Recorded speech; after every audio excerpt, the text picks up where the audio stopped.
Hello, welcome to the stream. I'm Video Game Pianist.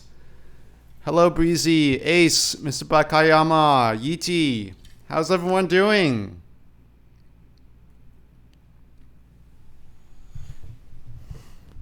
Yes, I'm playing Zelda's Lullaby. I'm taking requests through Super Chat. Now I'll play Super Mario Bros. 1 Overworld.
And thank you, Mr. Bakayama, for the super chat. Yes, I'll play Zelda's Lullaby. And bonjour, Ethan as a party. Hello, B. Welcome back.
Thank you. That was Zelda's Lullaby.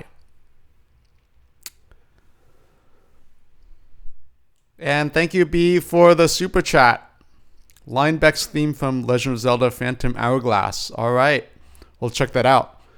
And hello, Mango PS. Hello, Lucas. Welcome back, Alex. Thank you.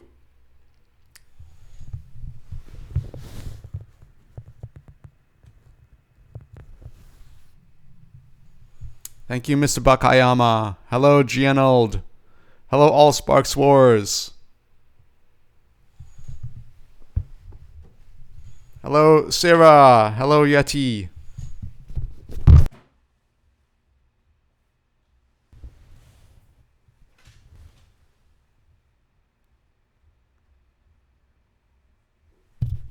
All right, I'll do the transcription on my iPad here. So let me get my pencil, do it back.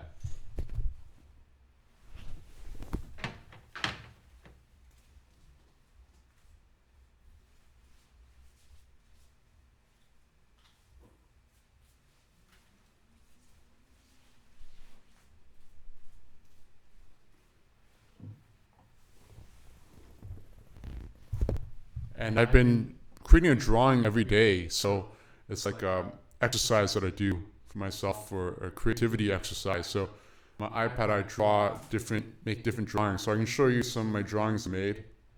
So here's one I made. It's like stars, the moon.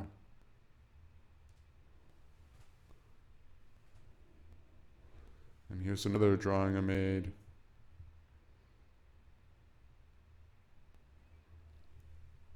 It's a little abstract. It says more work.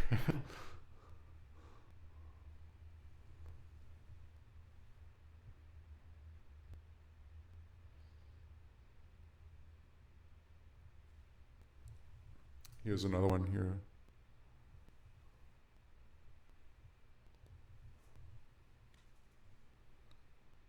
And welcome back, Matthew Kushner. Thanks, Ethan Azraparty.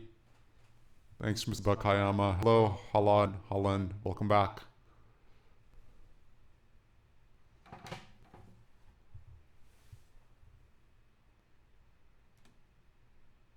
Hello, Noob. All Sparks Wars, I also played.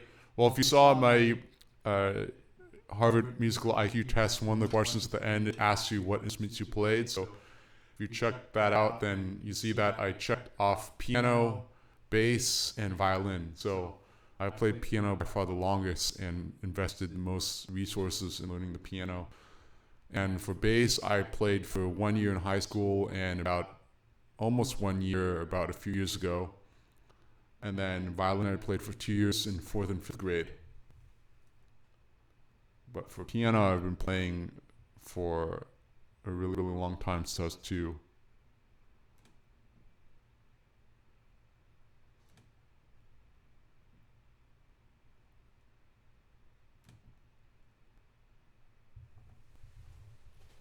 So even this is Audio Technica USB mic. It's like AT2020 or so. Holland Bra, so I'm working on my video game and I don't have a set date to release because there's always more features I want to add to the game. It's like when I'm learning about making games, there are so many features I can add, like transitions, many levels, different sound effects. There are many things I want to add, but yeah, I'll see how many features I want to add before I release it. Because it's simply never ending. You could spend, like for me, I could keep on adding more and more features, more and more animations. But eventually, I want to release the game, right? Hello, John Corticelli. Thank you. And welcome to the stream.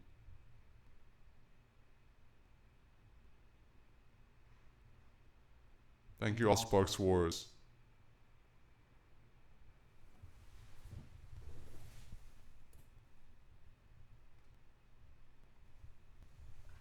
So now I'll transcribe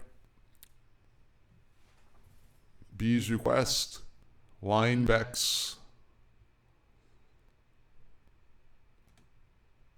Linebeck's theme from Phantom Hourglass.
Holland, I did stream on Twitch for a while, but now I'm back to YouTube. So audience here is more on, I have a bigger audience here on YouTube, so I might as well continue streaming here. But streaming on Twitch is something that is an option, obviously, so it's not something I'll say permanently no to. But for now, things have been going, I'm happy streaming on YouTube.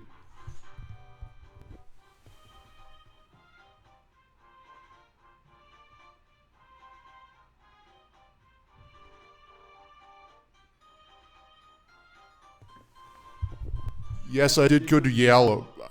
That's when I did my master's music degree there in piano performance.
there's a descending bass line. So there's a descending bass line here. So it's on G, F sharp,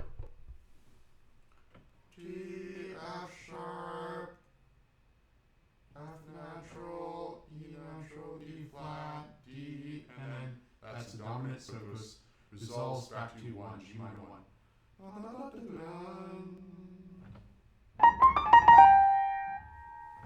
I forgot how it goes.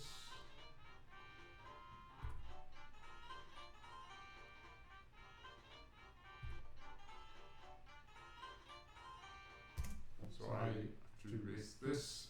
E natural goes here.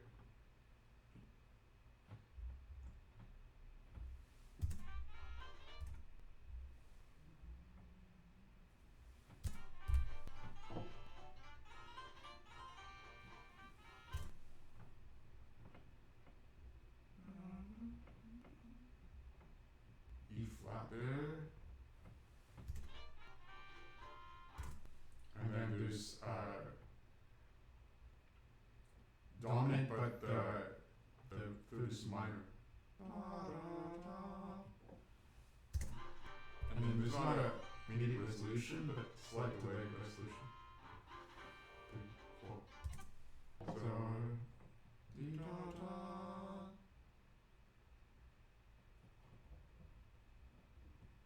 Whoops.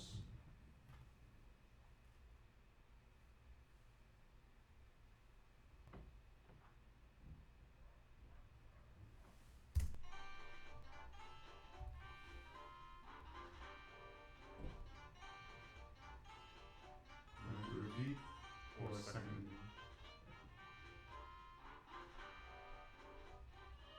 So the second time there's ends in major here. So I write first ending, second ending.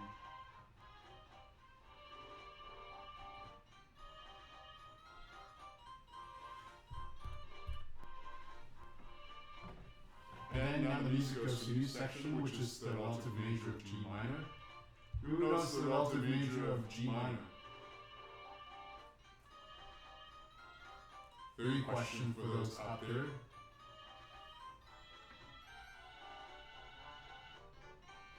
I'm making some light.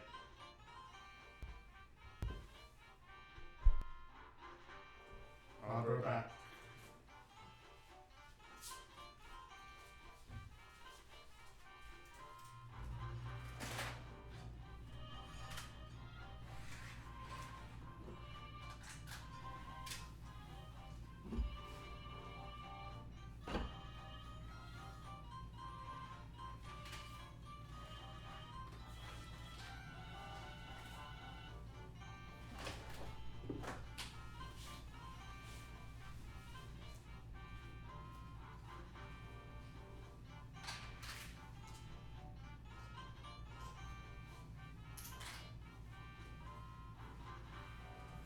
I moved the light over there because I'm growing plants. I'm growing these onions. So did you know, by the way, that if you put the stems of the onions, like the end part, in water, the onions will regrow if you put them in sunlight as well. So you can look it up.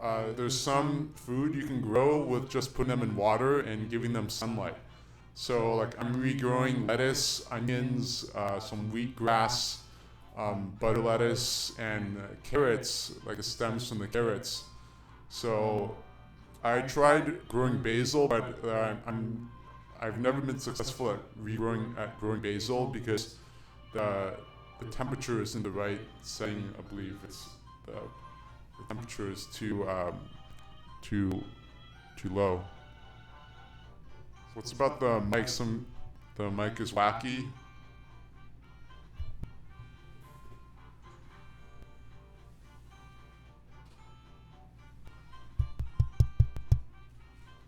Is the mic better now?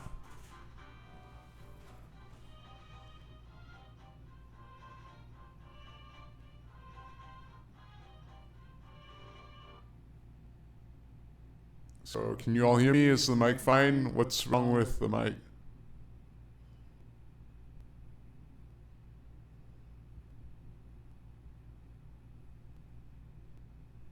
Hello, testing. All right, so yeah, it's depending on how close the mic is to my mouth, it's going to be louder or softer. So if I speak here, it's not going to be as loud. If I speak here, then it's louder. So does this sound good?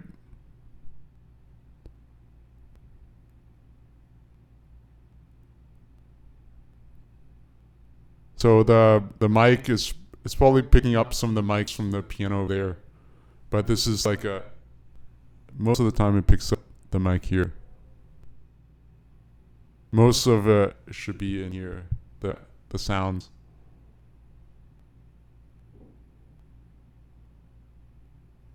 So if I play this.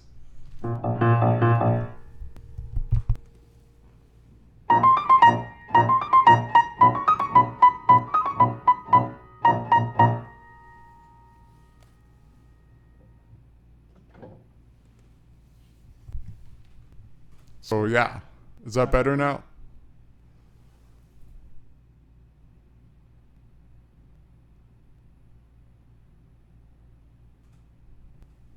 Let me do a test here. Testing 1 2 3. Testing 1 2 3.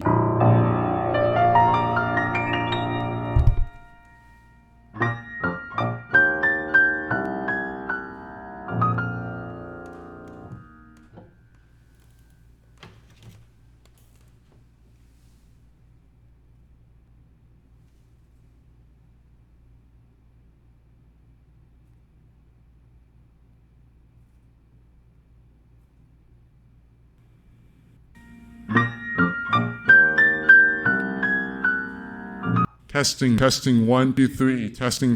1 2 3.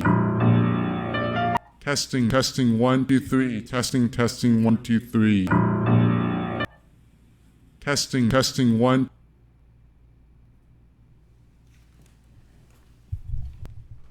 Yeah, so what's happening is that when I'm speaking here, microphones next to the piano, they're about 4 feet away or so. They're also picking up when I'm speaking as well. So that's why you might hear a slight echo, because that mic's also picking up the input as well.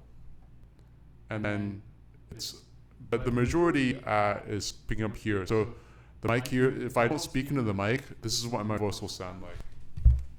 So I'm speaking right now, but you see, it's harder to pick up my voice because the microphone is picking up my voice from over there. And then so the USB mic is, the USB mic I see in the meter is still picking up sound here, but if I unplug it out, if I move the USB mic like further away and talk over here, so it's not going to pick it up as much. So yeah, so hopefully this is not at least you can understand what I'm saying, right? So it's going to pick up both mics here. And I can change it if I turn off the volume for that mic, but I have to get up. It's a lot of work to be doing, unless I can get another keyboard. But is it on a scale of 1 to 10, how big of an issue is it?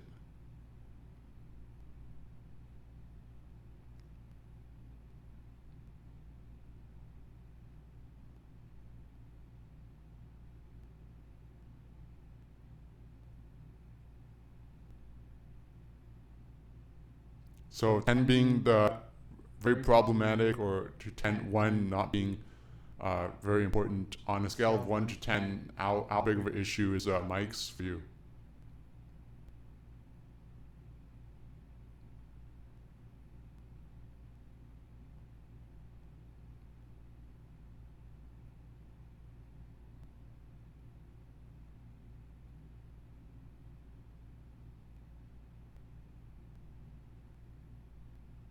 Okay, yeah, because the mics for the piano, they're not meant to. They're more like they're compression mics. So their mics are for recording the piano, whereas this mic here is more for speaking into. Like the mics, they're different. The way they have there are specific they have specific functions for the mic. So this mic is the mics over there, they're much more high quality mics to record piano, and this mic is for just for like speaking, and it records piano sometimes, but it's not designed like for, it's not like a studio recording mic.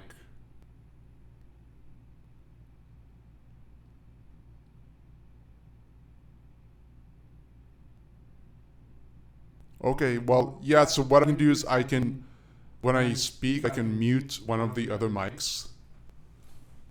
But you see, I have to get up on the computer and then mute the mics. So I can get an external keyboard and maybe I can find a shortcut to mute one mic so I don't have to get up. But then I'm waiting for my USB splitter so that I have extra USB ports.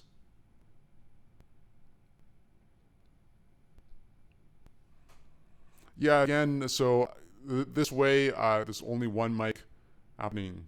So now the microphones to the piano isn't being recorded. It's just this one.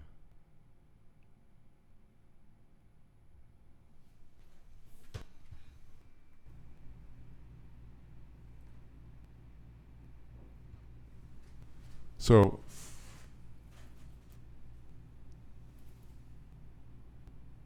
for the solo mic,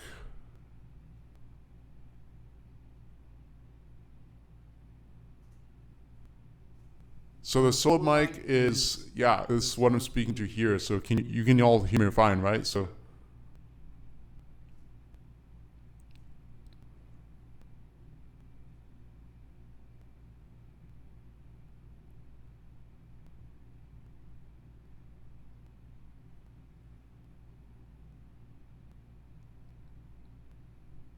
okay, so if I play piano, this is what it'll sound like here.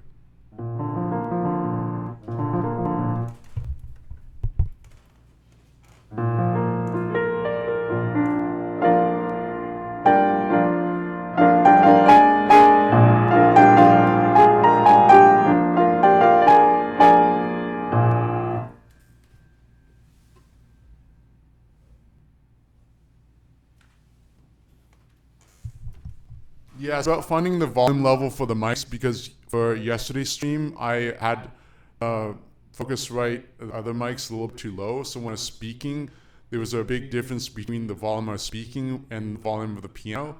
But then I realized maybe instead of upping the volume of the mics, I can move the mic close further away from my mouth so that it's not as loud.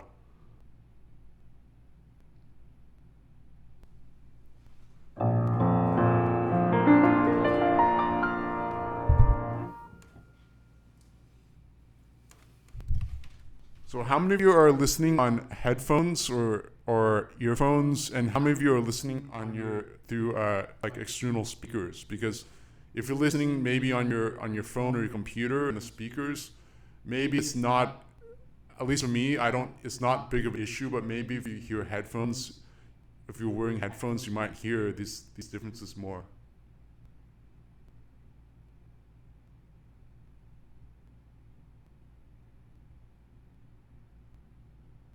Yeah, so for those who are listening through the speakers, maybe it's not a big issue because it's like there's like a slight, this echo. And then those listening with headphones, yes, it's more likely to pick up all of these nuances here, these echoes.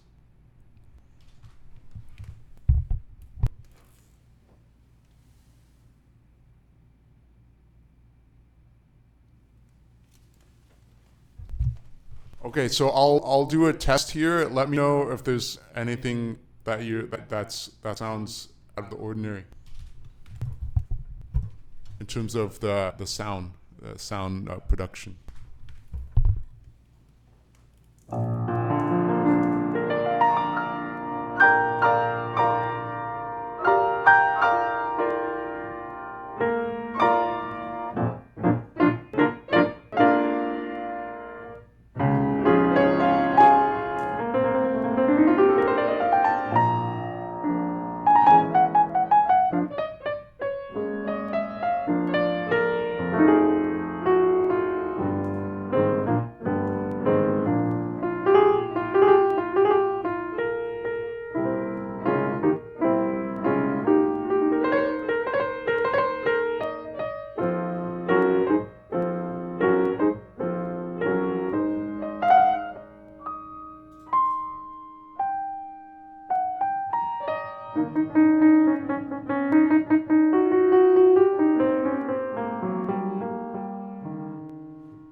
Okay, let me do a sound test and let me hear it again.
Testing, testing, 1, 2, 3, testing, testing, 1, 2, 3, testing, testing, 1, 2, 3.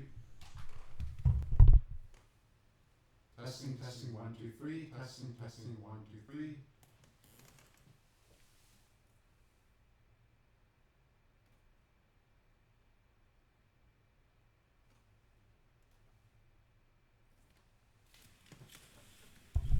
Okay, let me get my headphones.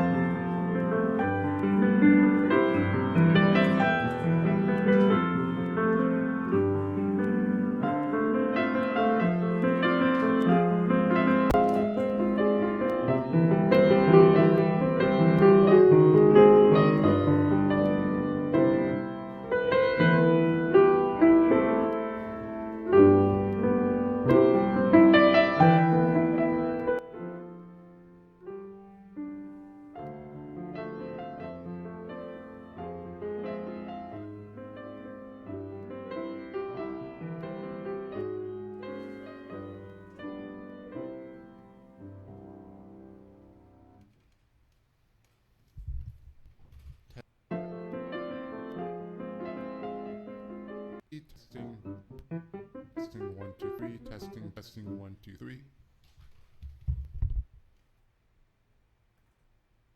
Okay, yeah, I hear there's a slight end of the sound that goes flat. So let me see what I can do with that. Actually, let me check yesterday's video as well because I don't know.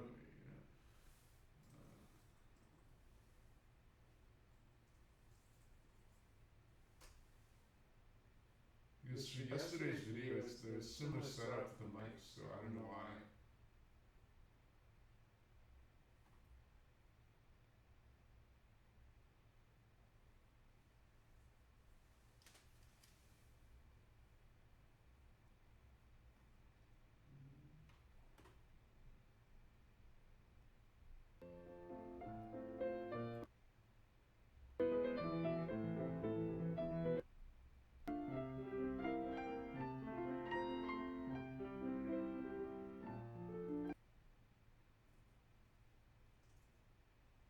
Yeah, I think what it is that because there are two mics.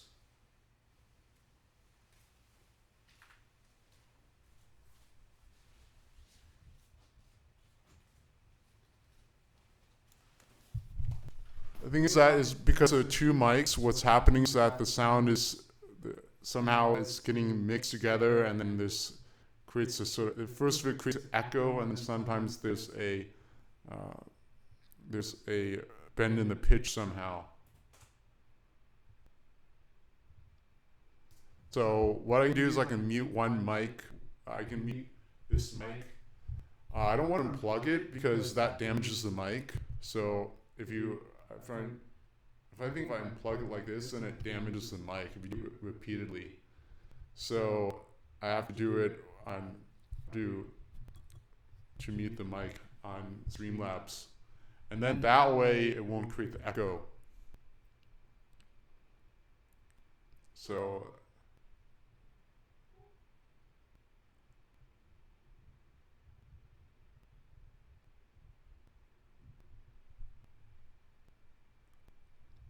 So that way it's, yeah, that way it should work this way.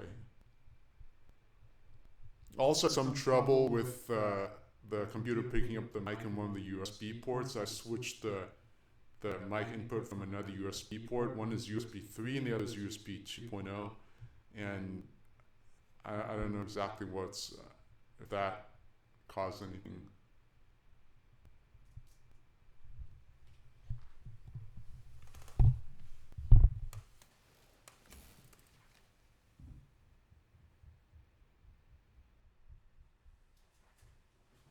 So now this should be better. This is without the USB mic.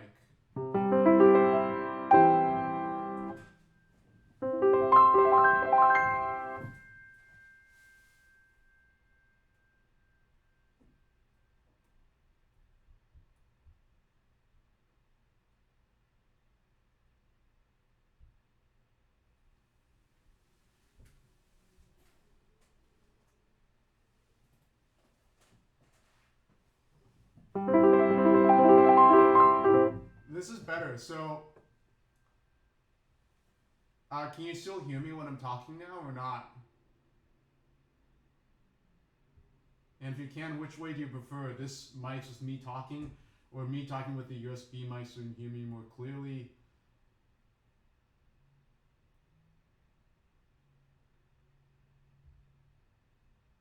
Okay. Yeah, this USB mic for a while didn't even work because somehow there's compatibility issues with Windows 10. So yeah, I remember spending several hours trying to get this mic to work with Windows 10, but somehow it worked now, but in the past stream yesterday, but I don't know, maybe it's because of Windows 10, there's some issues with that as well.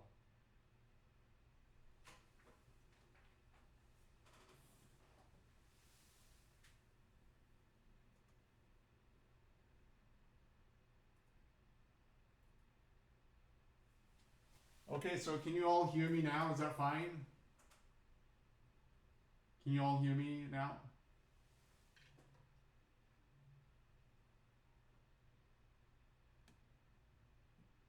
Okay, so nobody's going to complain that my voice is too low, right? You can all hear my voice, right? I know it's not as the tap at the beginning of the sound is not as clear, but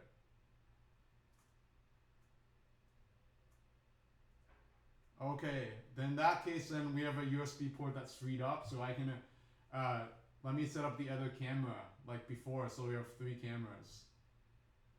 So I'll set up the camera.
camera.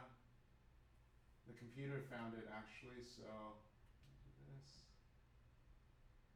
Ta-da!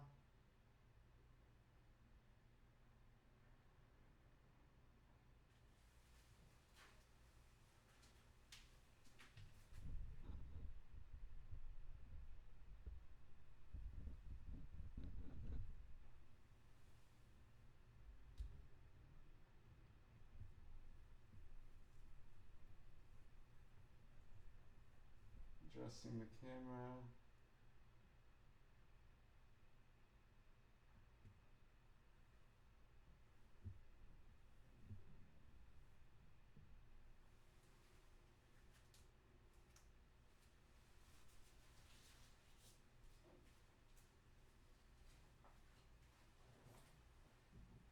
The camera, speed lower.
And that camera will go down that way. Hello SM, thank you for your super chat. I'll get to that in a minute.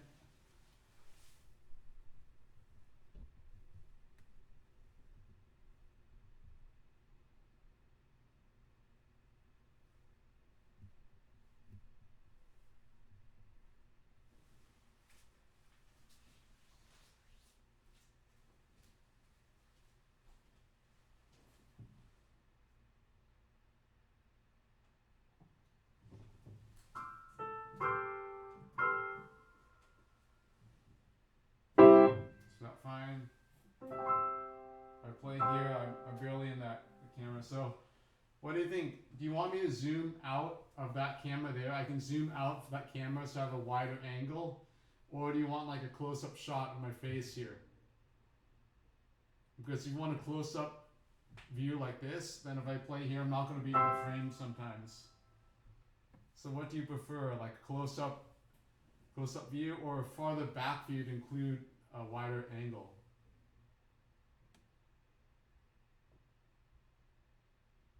Okay. So nobody's going to complain if I play like this and be like, oh, he's not in the frame here. He's not going to in that frame here because he's playing here. Okay. Yeah, the streams are, it's really hard to get a perfect stream because there's always something that can be improved on. There's always something, and if one just spends all the time improving the streams, then the content of the stream is going to not be developed. It's going to be ignored. There has to be a balance.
See, if I take off this camera here, you see the actual view is like here the camera.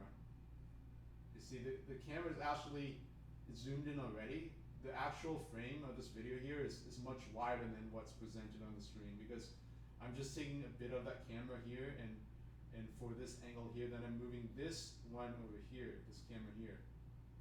So you see there's like, that's why I'm using the double angles here.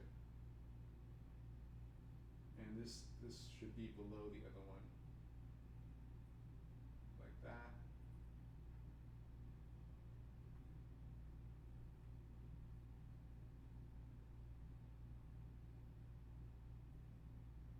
Something like that, but I think this, now the camera is too low.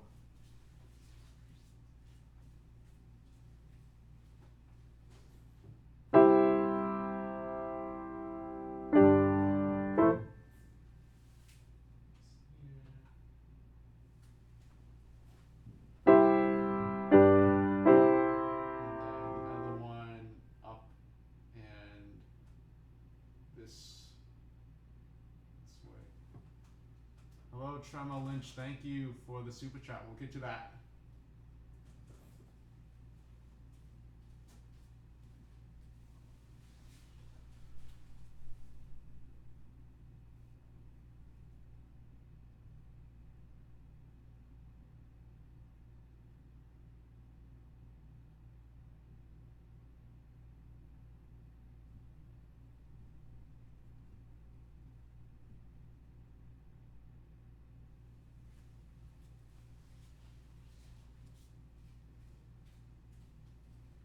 So I have the three camera angles. This camera here, what you're seeing is what you would see in a concert or performance, because in a concert hall, the pianist would be not facing the audience.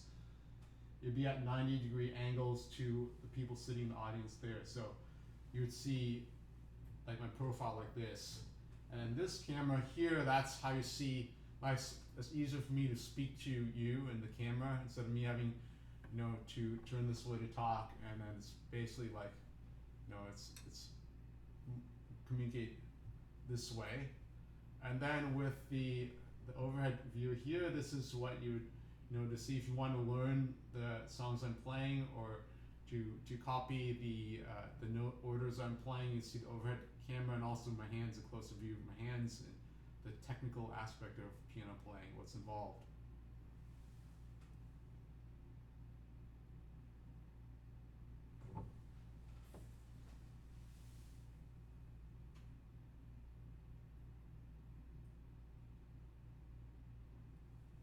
Okay, so yes, the only mics are these mics here. Testing, testing, testing. Can you hear me? So if you hear that echo, what I'm doing is like a magic trick. This is a test. This is a test. This is a test. Testing. Testing. Testing. Do you hear an echo?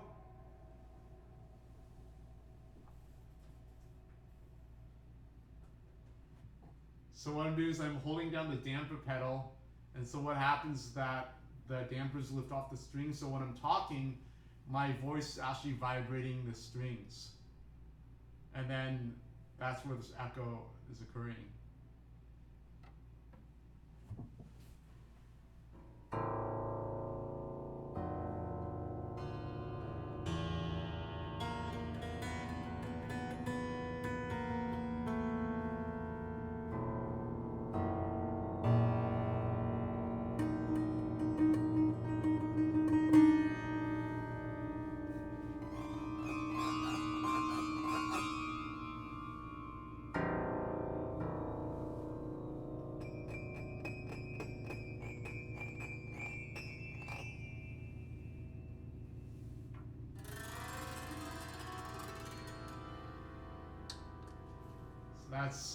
That's like ASMR piano.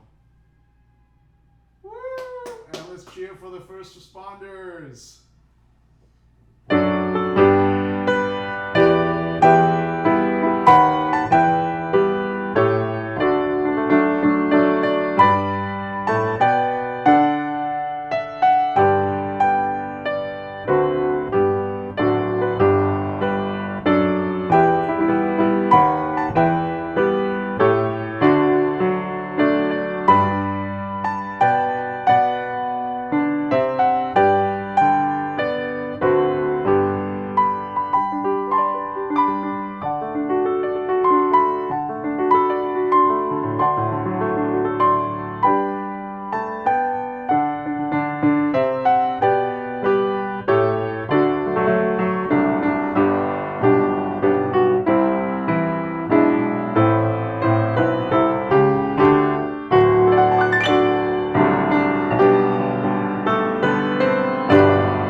Yes, welcome back to the stream. Haha, very funny. Alright, let me fix the cam angle for this video here.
Okay, how about like that? Move it a little bit this way and downwards. And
all right, so now we have the cameras set up and the audio is better now without the this mic here, which is questionably may not be fully compatible with Windows 10. So now that we've taken off this mic, it's the Focusrite mics, and the setup for the Focusrite mics is probably like 7 times more than this mic. It's like 7 times better in quality. At least, I mean, the amount of resources for those mics there are like 7 times as much than this mic here, at least. So those mics are professional, like most like for studio mics. So now we'll continue with the stream. So we have the camera set up now because that frees up one of the ports. Plan in the future is that the USB ports are coming this Tuesday, the splitters. So what I could do is actually I could include the USB mic in one of the ports, have all 3 cameras here, have an external keyboard, so that when I speak, I can have the USB mic activated by a shortcut. Like I press like Control-Shift-Z or something. And then that will turn on and off the mic. Hopefully that will work. And then I can do that. And then that will be turn on the mic and then turn off the other mic. But then I have to make sure, I have to remember, to turn off certain mics. If I forget, then, it's going to make the sound not recording what it should be recording.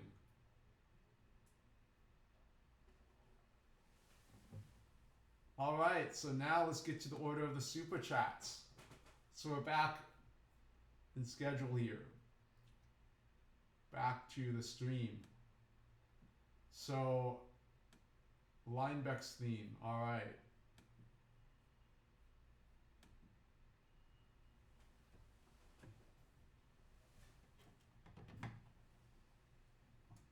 So let's see where we are here. We're in the second ending here before. So my question I posed to chat was, what is the relative major of G minor? For those who study music theory, this pertains to those who study music theory.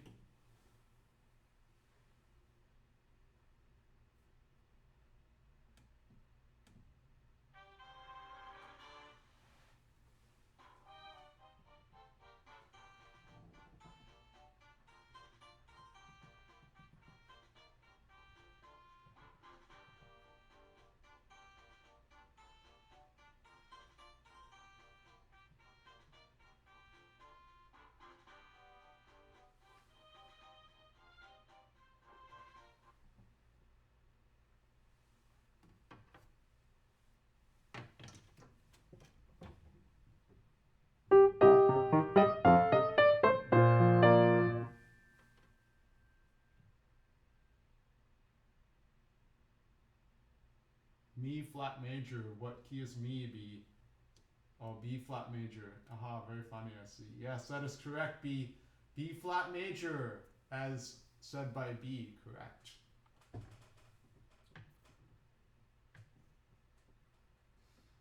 So, let's start with the second section. So, G, E flat, F, E flat, D, C, then D, and it goes 251, 251, 2571 cadence here.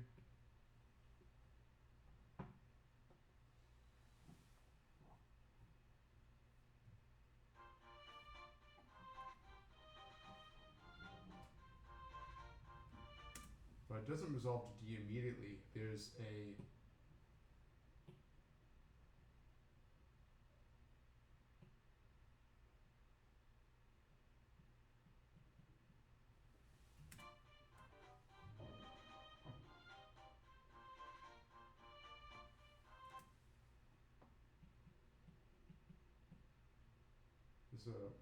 Pachitura. That's a flat 7, the beloved flat 7.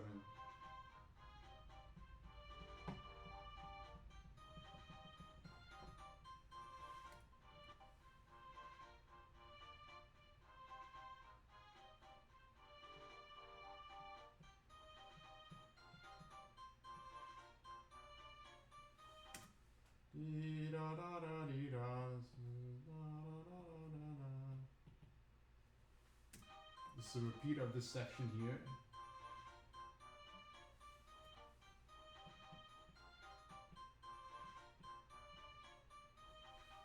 And this is a fully diminished 7 of 4.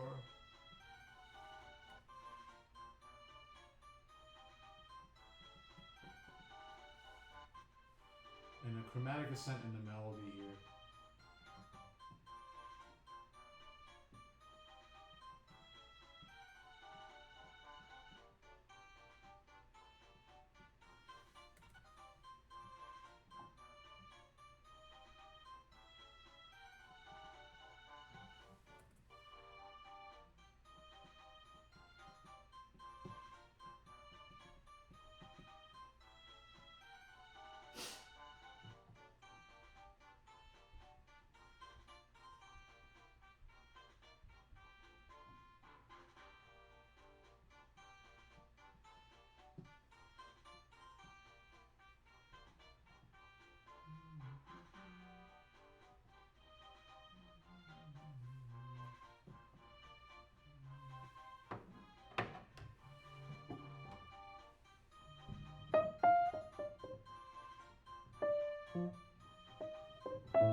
Okay, so I finished your transcription now. Practicing Limbeck's theme.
How's everyone doing?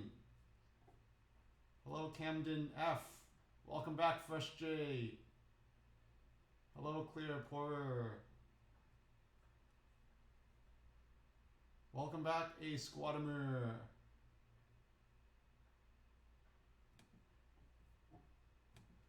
All right, so here it goes.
you, B.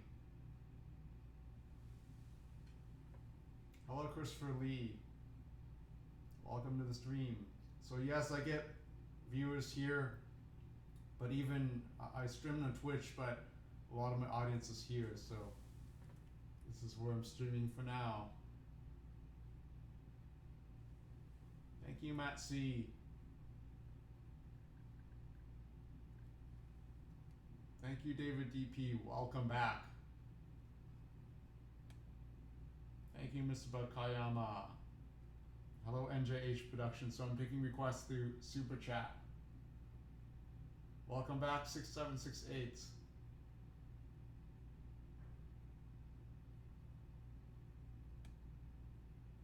Christopher Lee, it depends on the audio equipment, but it's maybe has to do with the compression on the streams. I don't know, but audio quality is based on, if I'm interpreting what you're saying correctly, yes, it's not just, the only variables aren't just it's not just YouTube and Twitch, but also the audio equipment.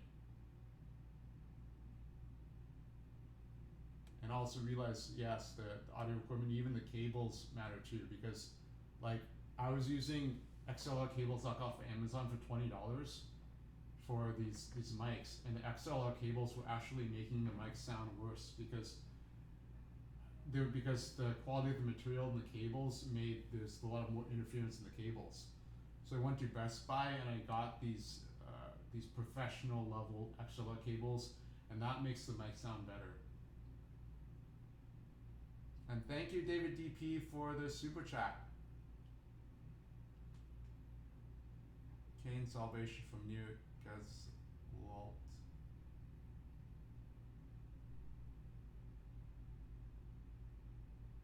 All right, we'll check that out.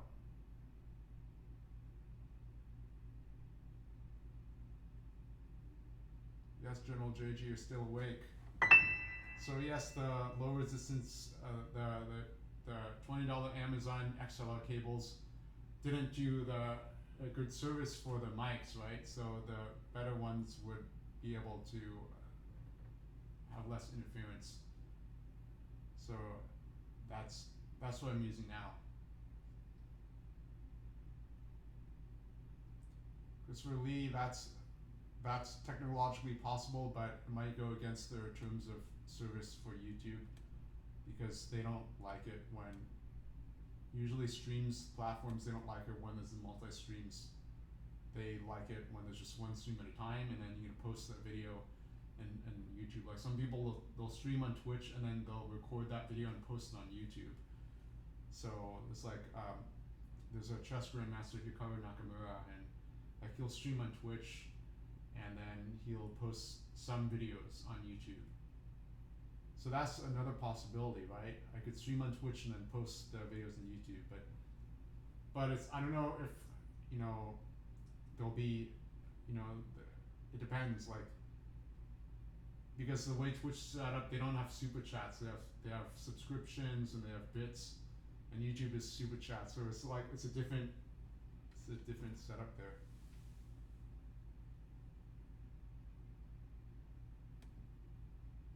But I don't know.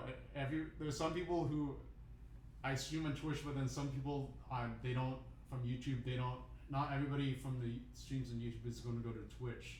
I've tried that before, and some people are like, "Oh, I can only watch YouTube streams, but I can't access Twitch for some reason," or "I don't know how to create an account on Twitch," or "I don't know how to watch a stream on Twitch." So, it's not like 100% transfer rate. It's not like, okay, everybody on the YouTube stream, I'm going to go to Twitch, and everybody's going to go to Twitch. There are going to be some people that are not going to, for whatever reason, are not going to watch the streams on Twitch.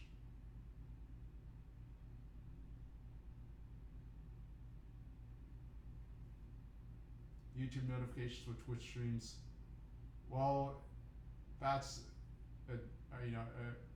if I create a lot of videos that don't have a lot of, so to speak, content like piano playing or music related videos, people may not like that. People might unsubscribe if I just post a video saying, "Hey, come to my Twitch stream now. I'm streaming on Twitch." So, you know, that's the thing. It's not. There's always this thing.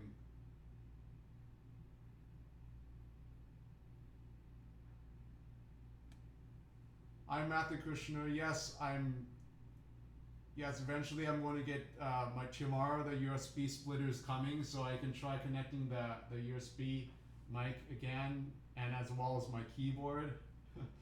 It's a USB 3, and hopefully, you know, it'll work.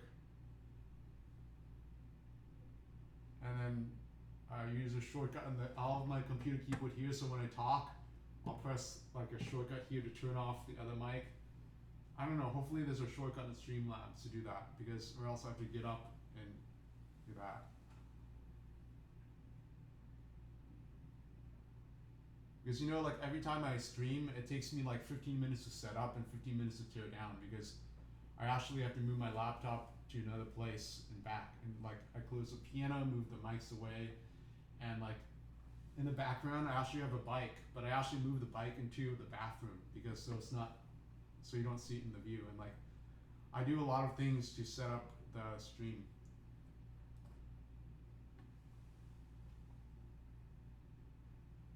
Okay, so yeah, some insider information there.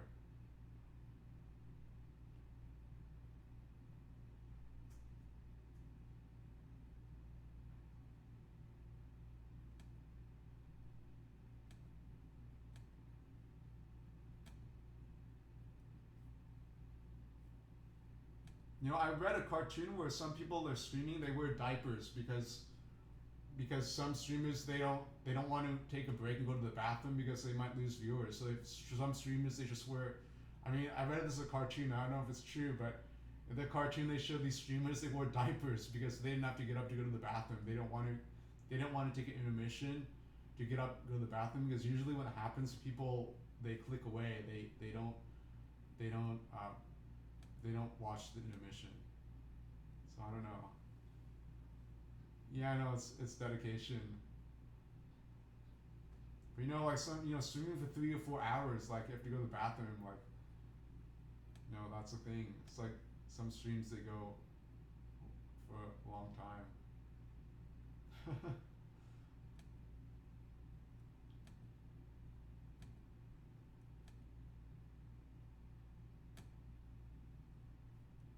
All right, so next in the chat, next up in the super chat is SM Levents the Chatoro He's I've never heard of this at all. So we'll check this out.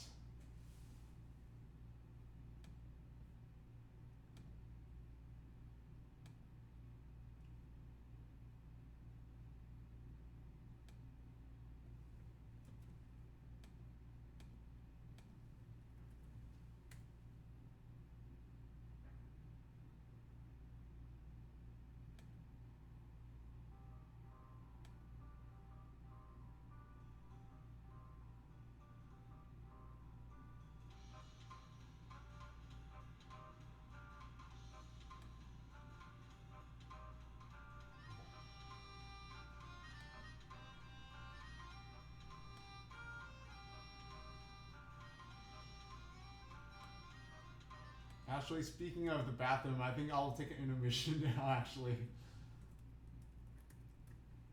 I'll be right back. So check out this theme. That's the theme I'll transcribe next.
Okay, I'm back. You see, the concurrent viewers went down to 21. So that's what I mean. That's why some people wear diapers, because they don't want to risk lowering losing viewers. And we have hello DBD. Thank you for the super sticker. Welcome.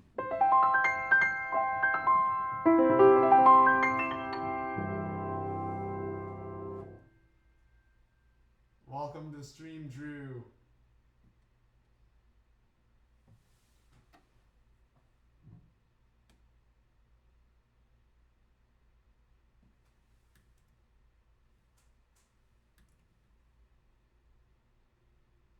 So what do you think if I streamed on Twitch? Do you think if I transported, like, instead of streaming on here, I'd stream on Twitch? Do you think that would be better?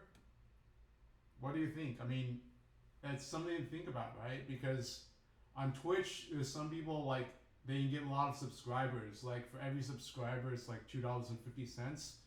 And some people, they post how many subscribers they have. Like, I see some people, they streaming chess, and then they have like 4,000 subscribers or something. So if you multiply 4,000 by 2.5, that is $10,000 a month.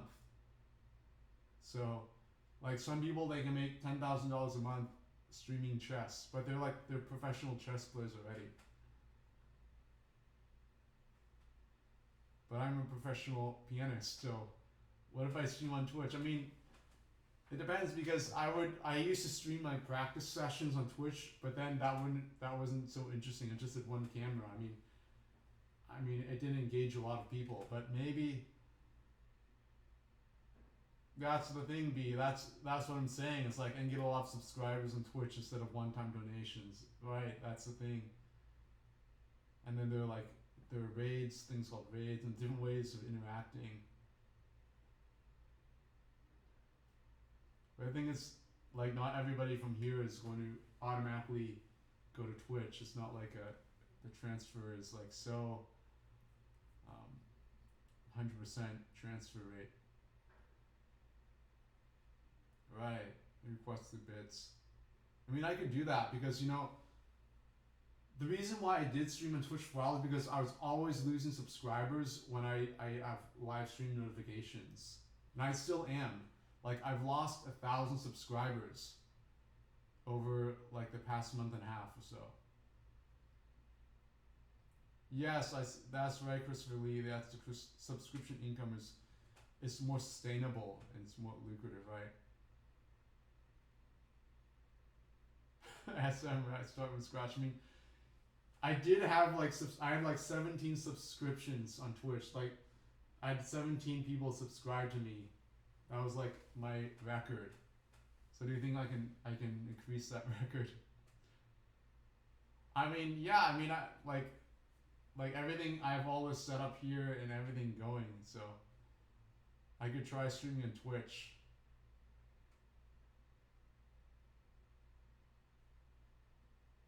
So how many of you? Let's take a poll. How many of you would watch my streams on Twitch if I streamed at my Twitch? Type 1 in the chat if you would watch my streams on Twitch. And type 2 in the chat if you wouldn't. Or type 2 in the chat if you would only watch my streams if they were on YouTube.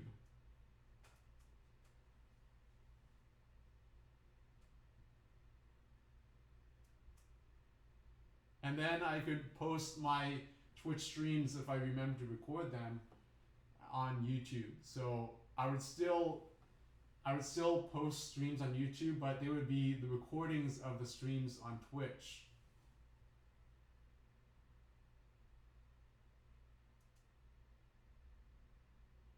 So Mr. Bakayama, it's possible to learn how to use Twitch. But I've heard of some people having trouble of viewing a stream if they don't have an account or things like that. I don't know. It's, people make these social media platforms so they're easy to use. I don't see why people would make it difficult to learn. So, you know, it shouldn't be that too difficult to use Twitch.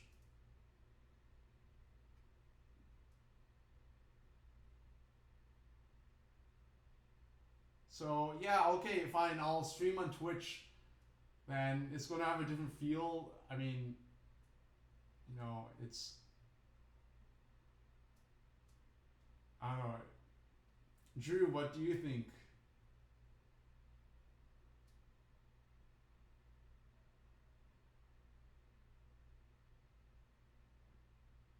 Yeah, I mean, yeah, the accounts are free. It shouldn't be too hard. Yeah, I'll make sure to archive the footage. Hi, Drew. So, Drew, I'm thinking of streaming on Twitch instead of on YouTube.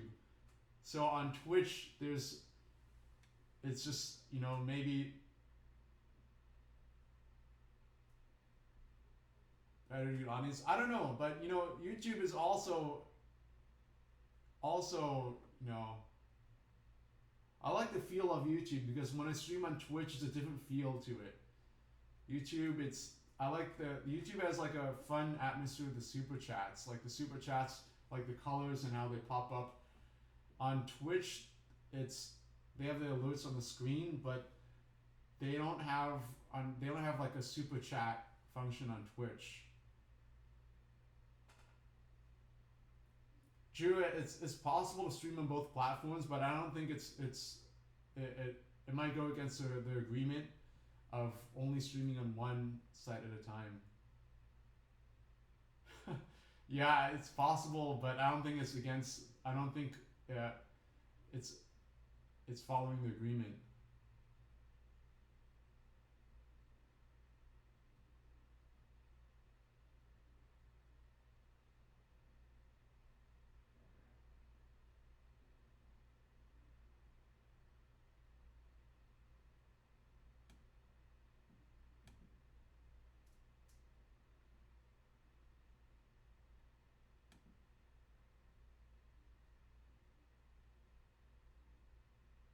So, hmm.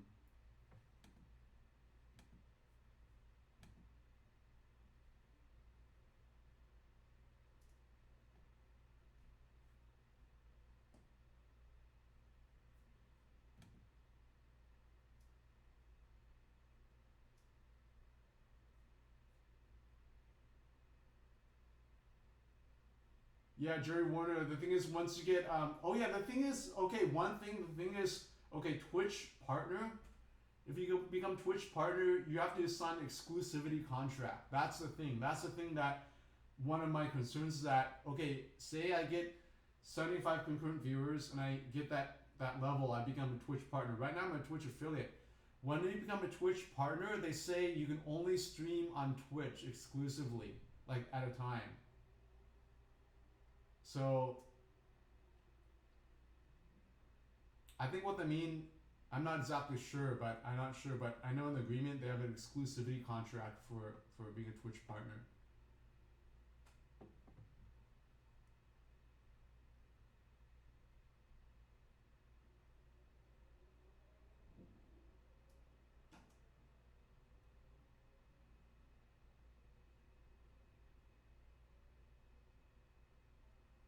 Yes, I'm a Twitch affiliate.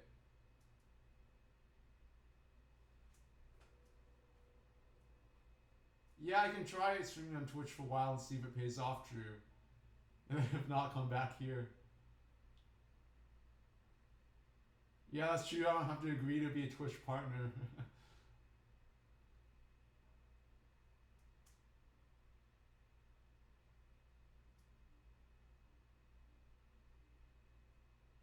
So yeah, the general JJS for subscriptions, it's about $5 per subscription, and then it's each sub, the streamer gets half of that.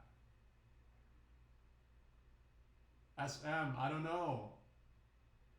I don't know. I've heard for Twitch partner that you have to sign exclusivity contract. So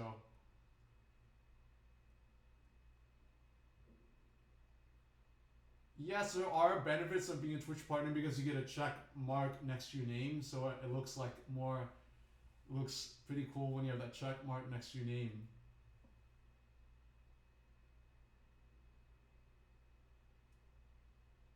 Dear W, I've thought of that.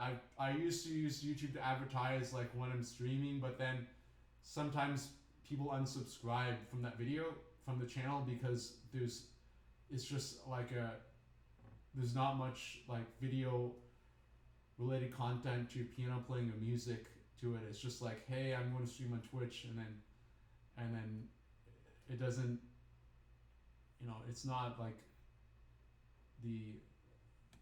a video of me playing Animal Crossing music.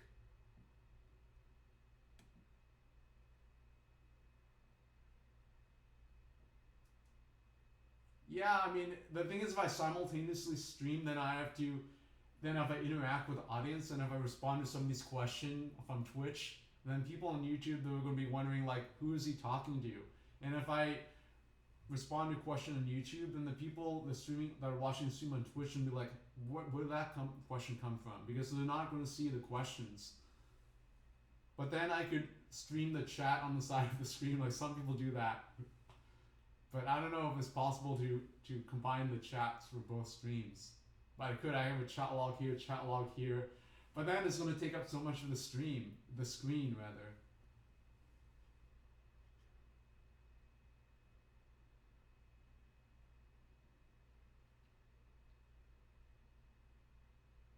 Right, lock on. Yes, that makes sense. So, yeah, streaming on Twitch and then posting highlights or the entire stream or something from Twitch as a video on YouTube. That makes sense.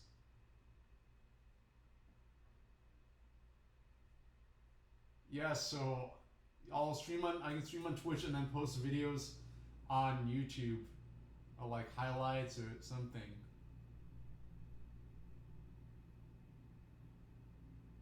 Right.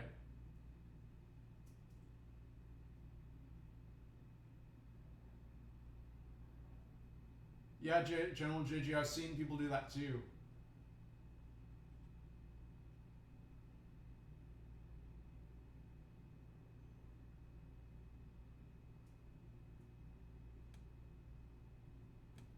Yeah, so you know what, I like streaming on YouTube though, because like the amount of super chats and the engagement level is really high. Like I've done this sort of stream on Twitch before, and the engagement level wasn't as high. Number one, because of the number of viewers I got. People thought I wasn't really quote unquote popular because I was only getting like 10 or 20 concurrent viewers over like a few weeks. But on YouTube, like the viewership has been like highest I've seen was like 80 or something. So the viewership on YouTube has increased because they see when people join the stream, they see that I have like 100,000 subscribers and things like that. Hello Wolfpaw, thank you. Yeah, that's right, Frustrate. It's a community that I've built up here, right? How many hours have I streamed here in the past month? Maybe like, I don't know, like close to 100. Like I've been streaming here for about a month and a half, I think.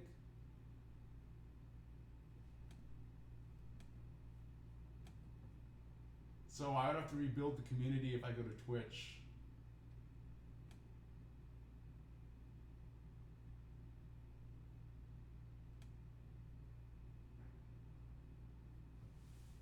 See how long I've been streaming here.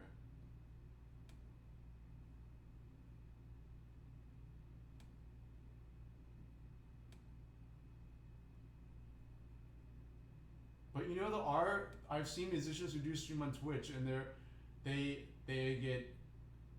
get like 70,000 views, 70,000 total views. So it's not impossible to become like a lot of views on YouTube.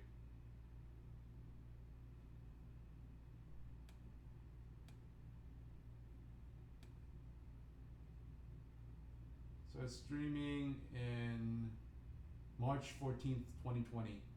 So that's almost 2 months ago. So, I mean, okay, yeah, there is a lot of positive streaming on YouTube. So, hello, Red Zoom, welcome. Yes, time flies, frustrated. It has been nearly 2 months since I started streaming in the year 2020. I've been streaming in 2019 and before that as well.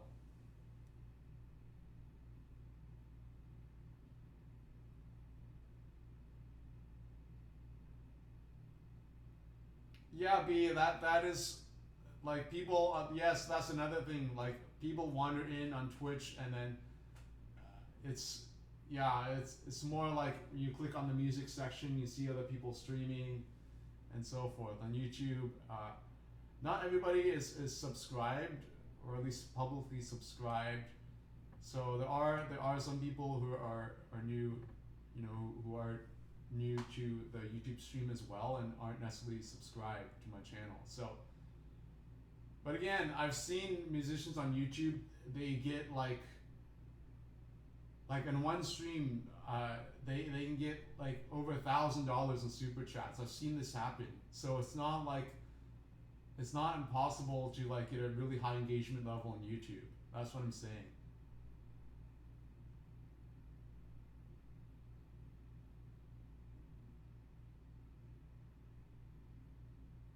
Yeah, so the pluses and minuses, there is pluses on YouTube, like familiarity, as Darren says. And then on Twitch, yes, there's that music community. So there's pluses and minuses. Yeah, I guess for the time being, I'll just continue streaming on YouTube here. Okay, and I think it's fine, you know. I mean, the only like thing with super chats is that YouTube takes 30% cut of every super chat, but okay, you know, that's the way it is.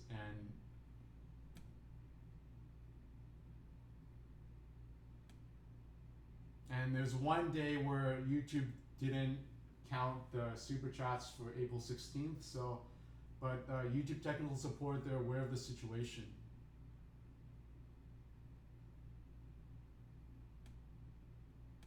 I've done Twitch streams before, so I know how I've done it before. I've streamed on Twitch for like over 200 hours already, so I know you know the feel and what's about.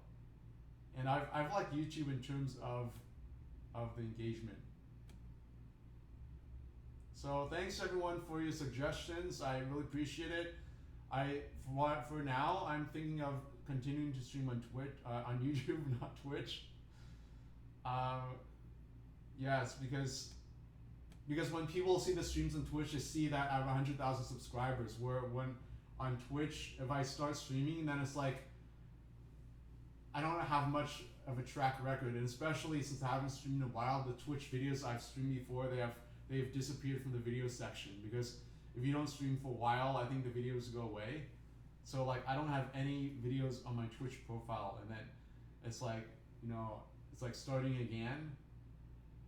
And then yeah, it's not a guarantee that I'll get a lot of requests and so-called donations, like the equivalent of super chats. Like here, like the super chat, like in the engagement level here is pretty good. Like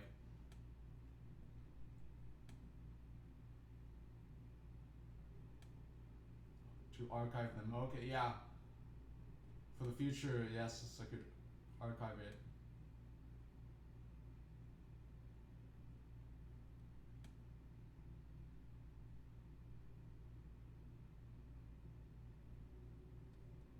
All right, so let's continue with super chats here, super chat requests.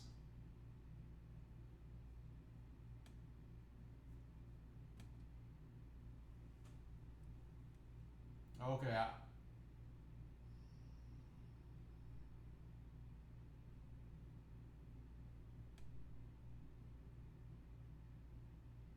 We have about an hour left on the stream, so let's continue with the super chats and the requests. All right, so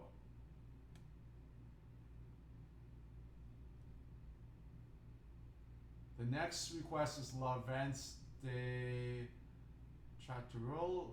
In French, vent means wind, I believe. Let's see a translation here.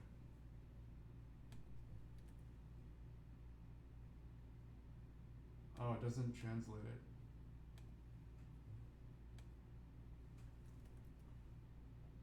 The vents. I don't know. I was thinking of the Debussy Prelude with the West Wind Saw. What is that? C'est quoi vous le vent d'ouest? What the West Wind Saw by Debussy. But this is vents with an S.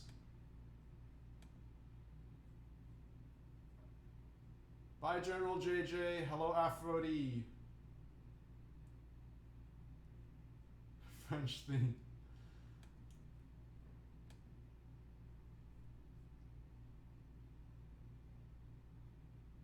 Hello, Will Paget.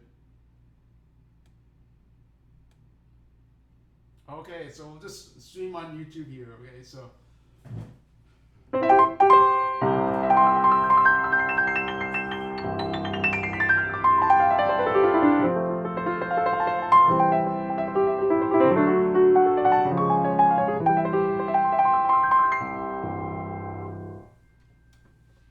Okay, if I keep on streaming on, the thing is, if I keep on streaming on YouTube, my subscriber count is gonna drop below 100 because that's 100,000. Because right now my subscribers are declining every time I live stream. So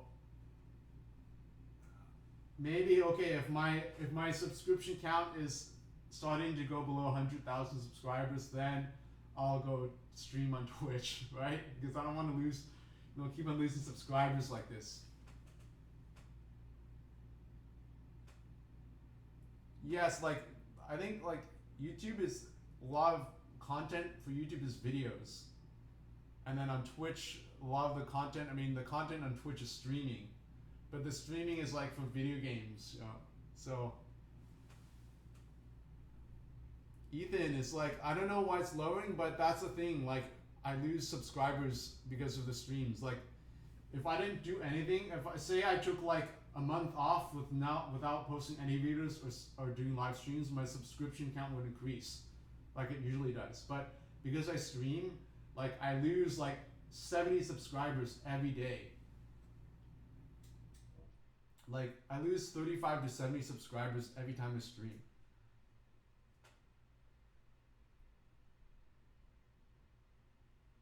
I don't know, Will Paget. I don't know.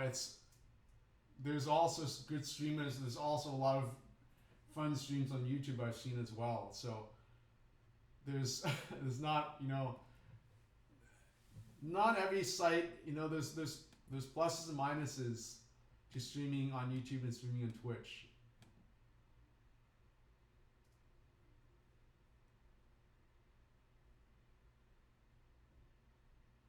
Yes, Drew, I agree with your sentiment. I know what you mean. There's for example, if I were to create a YouTube video of me talking, a lot of the people that get high engagement levels, they don't just talk to the camera. They have a lot of animations and pop music playing in the background. They have a lot of cuts, and I don't have a team with me to do that. I don't have people doing that. I'm doing all the work myself. So the majority of my energy is actually creating the content of actually picking out what to say and how to present the information and talking. But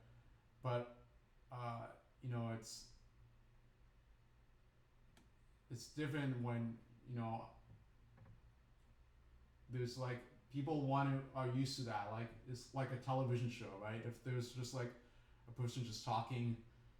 And even though they're say they're reading Shakespeare or something, but it's because, but if the video doesn't have a lot of visual stuff, things flying in and out of the screen, these animated transitions and pop music playing faintly in the background, these sound effects when something pops up, there's a ding sound, and then there's another sound that something appears here, then it's going to then compared to just talking to the video like this, even though it's really profound, really important, information, it's not going to get a, most likely it's not going to get a high engagement rate unless it's like really, really like something unusual about the video that becomes a meme.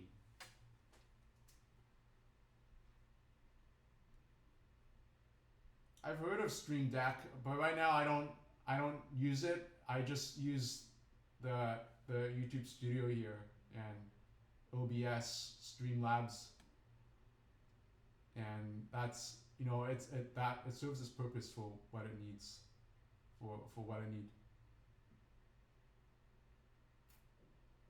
Darren, thank you for following, for subscribing. Thank you, but yes, I hope you use your free subscription. If you have Amazon Prime, everybody gets a free subscription on Twitch. But there's really no point in people subscribing to my Twitch channel right now because I'm not streaming there. So, but thank you, Darren. I appreciate your generous gesture.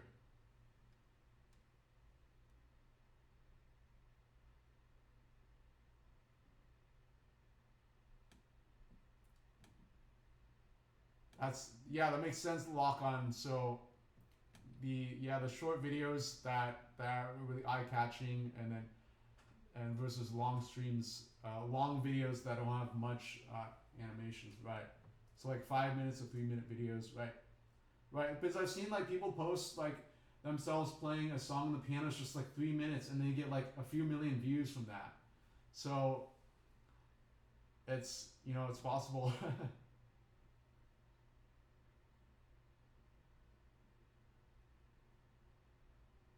Thank you, Darren W. So lock on one meme that happened. I mean, the first video I made was the blindfolded video, and then that got a lot of views. And then more recently was when I played the Super Mario 2 theme.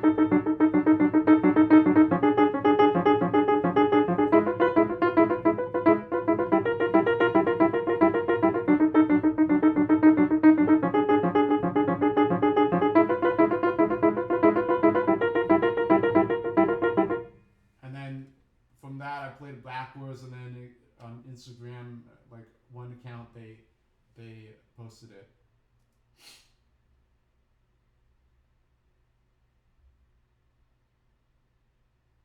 Megalovania 500 times. That's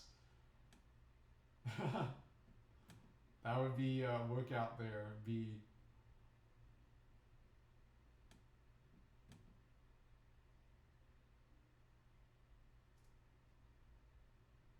Yeah, already the Stream Deck is possible, yes, to make the stream more visually appealing. I mean, hopefully I'm visually appealing, and there's, you know, the videos have 3 cameras here, right? So it's, you know, I don't want it like, yeah, I mean,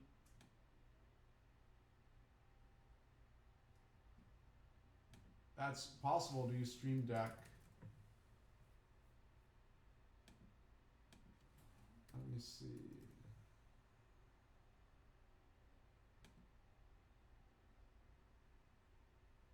By Elgato.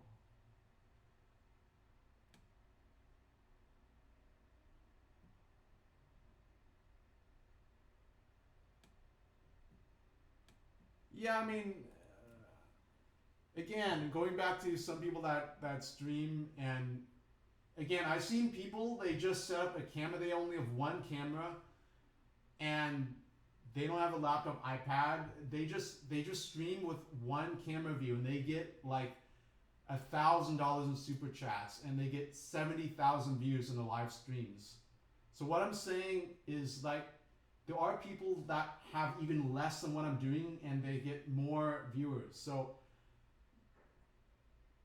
I know the direction you mean with Will Paget, what you mean. I know it is, I'm sure it is very helpful, but you know, there's a point where you get a lot of diminishing returns. If you keep on adding more and more things, yes, that will improve it and a lot of cool features. But again, it's also finding a balance between constantly improving the stream and also the content too. So the content of the stream is doing, playing piano and doing these live transcription requests, which and the live learns as well. So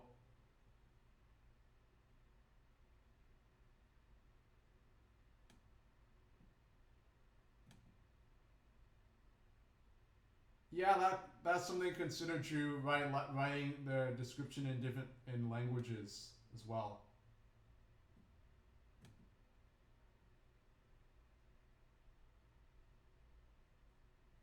Yes, there is live uh, stream on YouTube, and okay, I'll be completely a lot of the popular streams has to do with the physical attractiveness of the streamer, because like you can imagine, like if a supermodel plays piano, they could get like thousands of views. Okay, so the reality has a lot to do with looks and a lot to do with looks. So all these factors we're talking about is important, but keep in mind the perspective. Like think of the supermodels on Instagram that get millions of followers, and think of the people like certain musicians. I'm not going to name them in the classical music world that have a lot of sex appeal, and that sex appeal is what drives the lot of viewers to watch that performer. So yes, what we're talking about is really useful, and I value your input, but a lot has to do with, yes, the looks of the streamer, and social media, yes, like YouTube and Twitter and Instagram, and yes, all those platforms, like keeping on posting on all those platforms. I yes, it makes sense, B.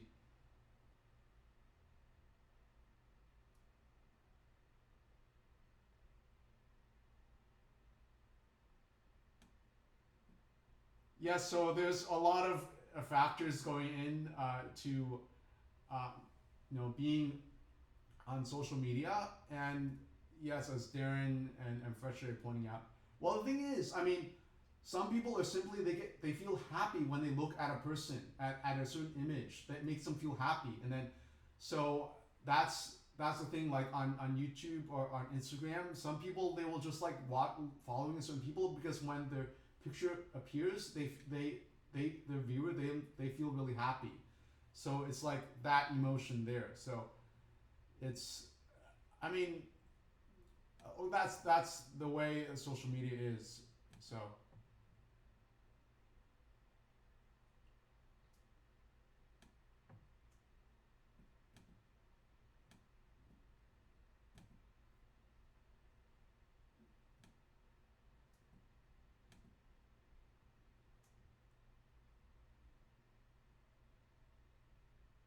hello, Jose Cass. Yes, the mic from yesterday. The mic isn't a fully Windows 10 compatible mic, so part of there's some issues with the mic bending the pitch and creating some echo. And yesterday's stream, I also used a mic, but it didn't have that issue. So uh, I remember having this issue with Windows 10 several years ago when I started trying to use the mic with a laptop then, and the back then the mic didn't even work with the computer with the laptop, and now it does. But then there's some things that happen with it. So uh, tomorrow my USB splitter is coming, so I'll be able to try inputting the microphone, the USB microphone, in with a splitter.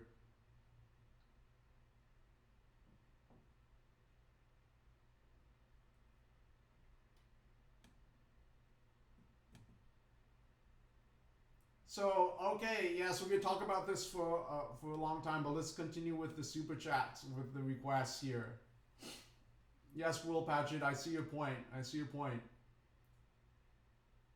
So I mean, it's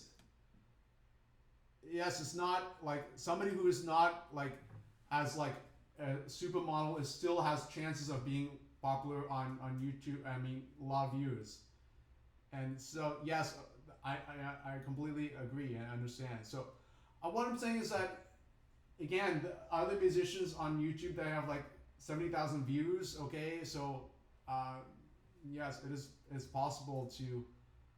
Um, and not all the musicians that are popular on YouTube are supermodels. So, so what I'm saying is that there's, you know, the content of the stream doesn't have to be like super decked out. Okay, so you know what what I'm offering here is already a lot more than what other streamers are offering. And plus, number one, like the piano playing skill and then the transcriptions. Okay, let's not forget about that, the main attraction here. Okay, so, and I'm playing on a grand piano here. Other people, a lot of other people, they have like acoustic. They don't have like they're not streaming on they're not streaming acoustic pianos. So the sound is already predefined. Like if I play that I can get like so many more sounds on this piano here.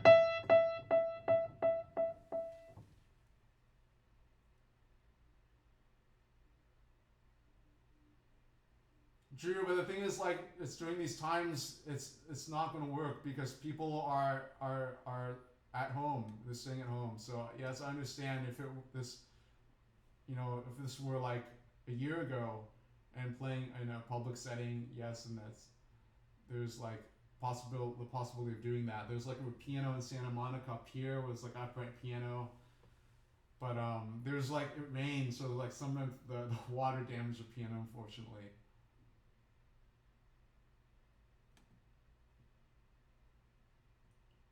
Ethan also play, I also study the violin and bass and also play chess.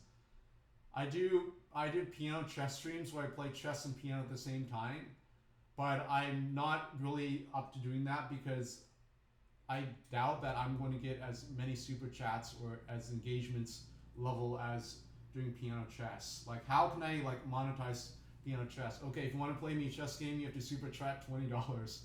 I don't know, but like it's finding a balance, right? But I don't want to charge people $20 to play me a game of chess. Okay, that might be just a little bit too much. But I mean, there's some really famous chess grandmasters who people would pay like $100 to play against them.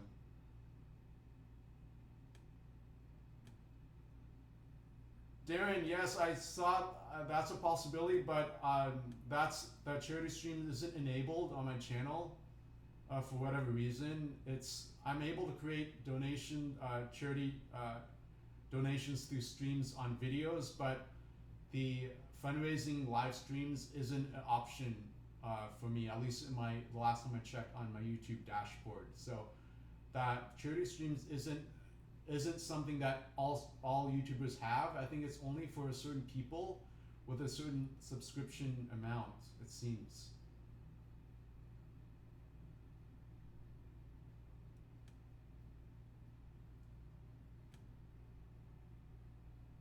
Yes, like like surprising fans with the video game performance, that's possible. But I mean, okay, the streams were going well. I mean, the streams are fine. I mean, just live streaming is fine. Like you do, yes. I mean, like you do like a private recital. Like there's a Prince Esterhazy, believe that he hired Franz Joseph Haydn to be the court composer. So basically, like Haydn would be like the emperor's own composer, and like he had his own orchestra as well.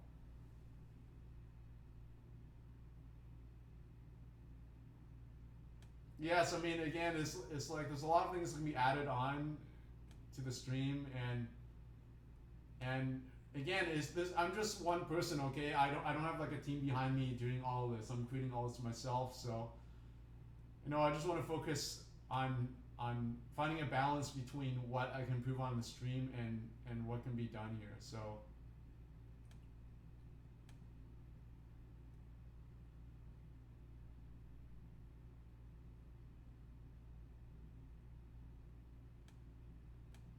I'd rather not like have long discussions to email. Or after I stream, I have a lot of work to do. I don't have much free time these days. That's why I've been only streaming about 1 hour or so, because I have a lot of other activities I'm doing, so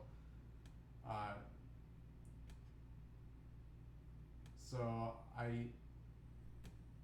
I'm basically talking out loud my thoughts here. So in the end, the decision is going to fall on. I'm going to come up with my own decision and my experience as having streamed on YouTube and Twitch, and you know, this we already talked about this enough, and so let's go on to the stream here. Like, I feel like I'm trying to engage the chat here, but I engage, you know, I don't want to engage the chat simply by talking here. I want to play piano, because this is just, you know, playing piano is the attraction of the stream here, not talking. Even though I do hope, you know, what I say, you know, is interesting, right? Yes, I mean, I actually did juggle and play piano at the same time, but unicycle, that would take things up at a next level. Okay, now let's have a listen to La Vente de Châtellerault by Ehiza.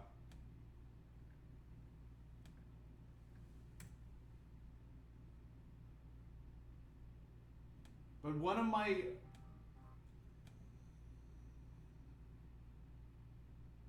my goals is actually to upgrade the piano, because this piano is not, I'm not completely happy with the sound of this piano.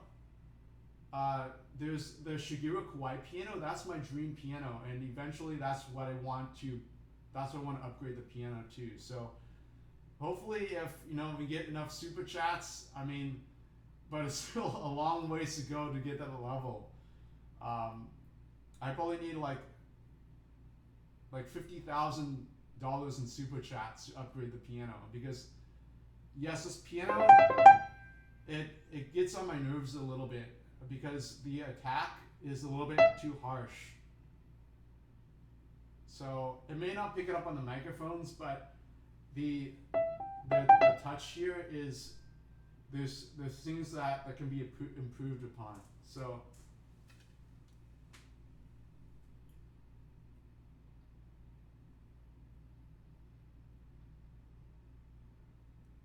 all right, let's get to the request here.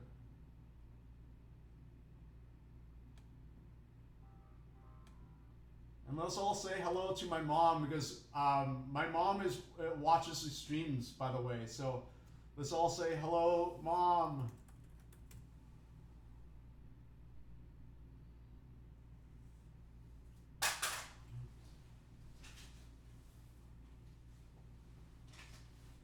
So yes, my mom reads a lot the streams, and she reads the comments and the chats, and she knows who everybody is, or most of whoever everybody is, and yeah, she talks to me about what you say as well. So there's I hear a lot of input from a lot of people, and you know, if I do listen to everything, it's going to take off too much energy, and I just, it's not going to be able to stream. I'm not going to be able to like do all the streaming. Like, I don't like talking as much as I do in the stream here. I want to play like 90% of the time and just talk like 10% of the time, mostly.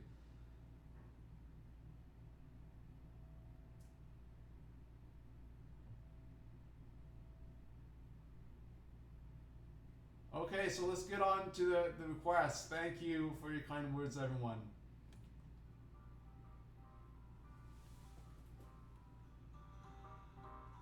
This sounds like take 5, but this is not in 5/4. Actually, it is. 1, 2, 3, 4, 5. 1, 2, 3, 4, 5. 1, 2, 3. Wait. 1, 2, 3, 4, 5. 1, 2, 3, 4, 5, 6. It's in 6/4 or 6/8. 6/4 or 3/8 or 6/8. 6/4. 4 5 6 1 2 3 4 5 6 1 2 3 4 5 6 1 2 3 4 5 6 3 4 5 6 4 5 6 1 2 3 4 5 6 1 2 3 4 5 6 3 4 5 6 1 2 3 4 5 6 1 2 3 4 5 6 1 2 3 4 5 6 3 4 5 6 1 2 3 4 5 6 1 2 3.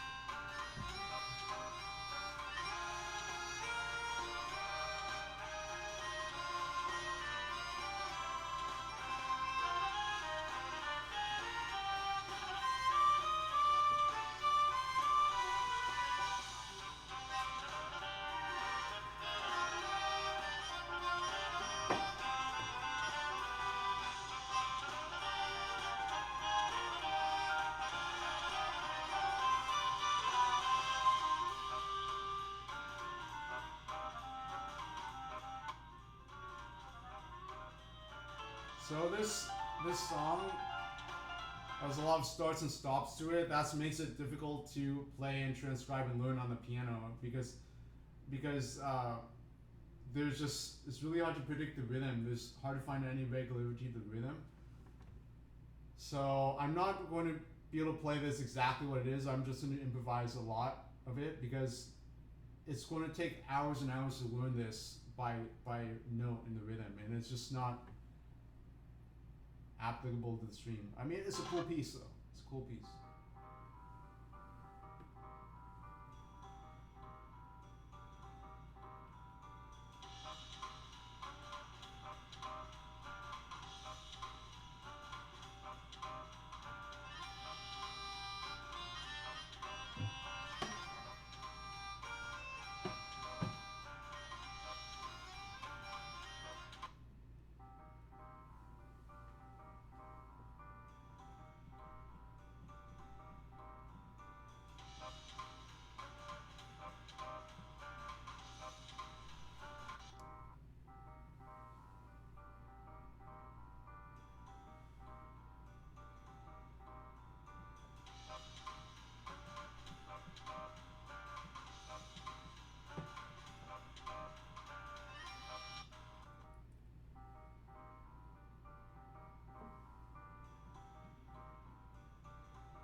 And please, nobody email me about streaming on Twitch and YouTube. I get a lot of emails, and I'm not going to be able to respond to emails like this because I have to do work after this, and it's my time is really limited. I cannot respond to all emails and messages I get. So please understand. It's not that I have to take. I have a lot of other things to do. So thank you, Ace. Yes, I feel like people yeah. I don't want to explain things so much because sometimes I explain too much. It creates more confusion. Anyways. Hello, Gamer Squiddy. Welcome back. I'm doing fine. Just transcribing. This is a challenging piece. Yes, memorizing by ear is a way for the hands and fingers to learn it, rather than pen and paper. Yeah. But again, it's not going to be as truthful, most likely, because the pen and paper is going to capture more detail, and it's easy to fake things.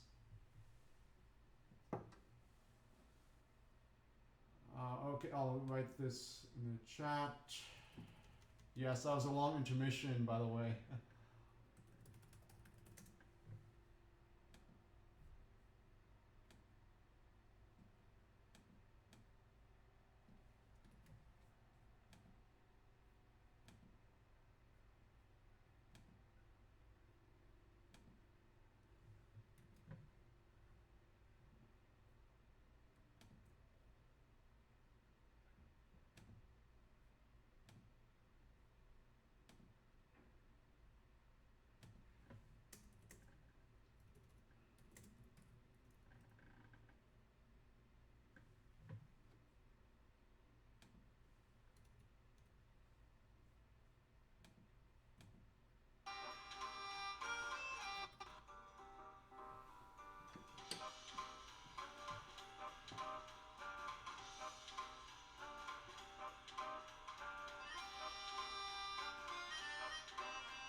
Yes, it does sound like Professor Layton.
Yeah, this is quite difficult. This is what it sounds like so far. I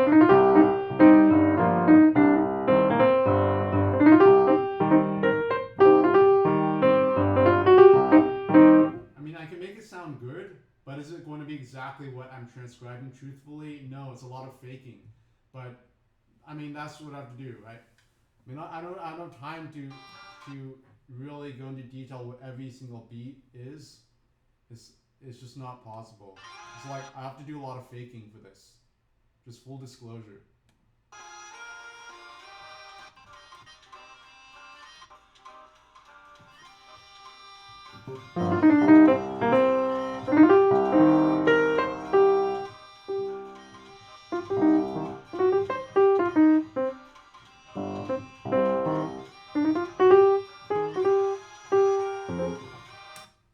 And then there's a sequence of circle of fifths there.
Thank you, SM.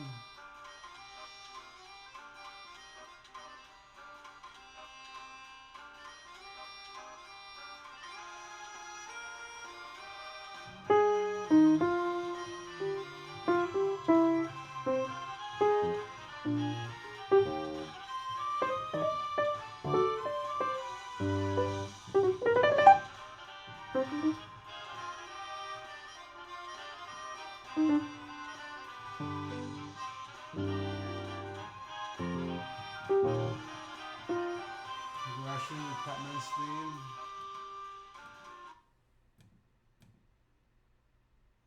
Let's have a listen to Cutman's theme. Even though there's half an hour left of the stream. Oh yeah, I know what you're talking about.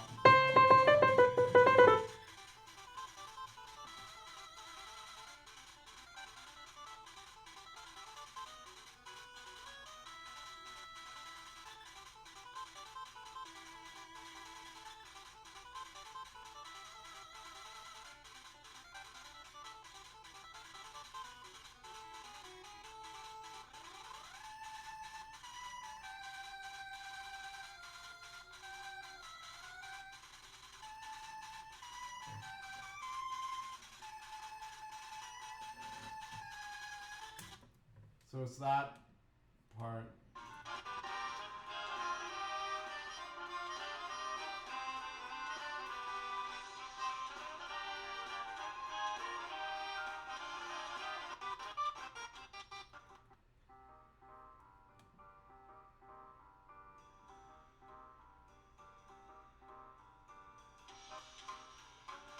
And so that'd be possible, but then I have to, you know, take more time. Like, I have like,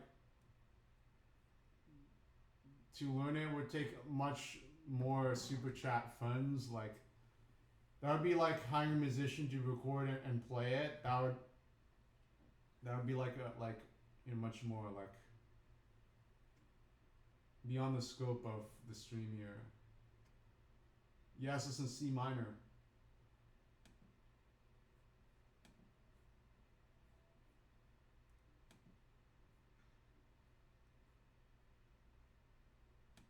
Yeah, I mean, again, it would take time to learn it. Probably like, I don't know, like 10 hours or so to learn it. And so I would have to be compensated for my time for working like 10 hours like this, as any professional musician would.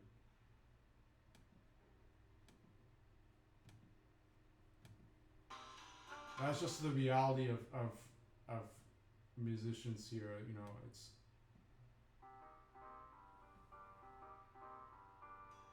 after earning a living.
Yeah, this is why some people will have live ones for $50 instead of $10 because the amount of time some live ones will go, it's a lot of time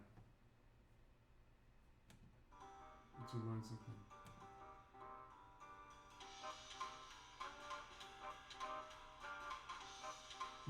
Funny beat.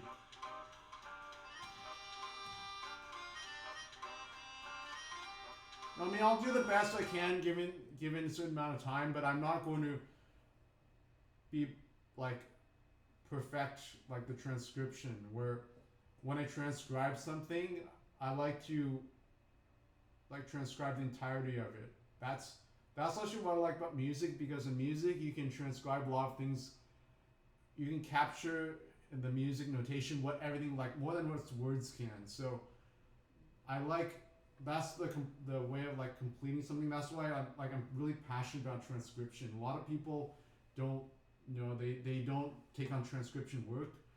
I don't know, but for me, I'm just really passionate about transcription. But for this sake, it's just not possible to write chord note, then eighth note, and then chord note, and tied to another chord note, and then eighth note. It's going to take too long to do that.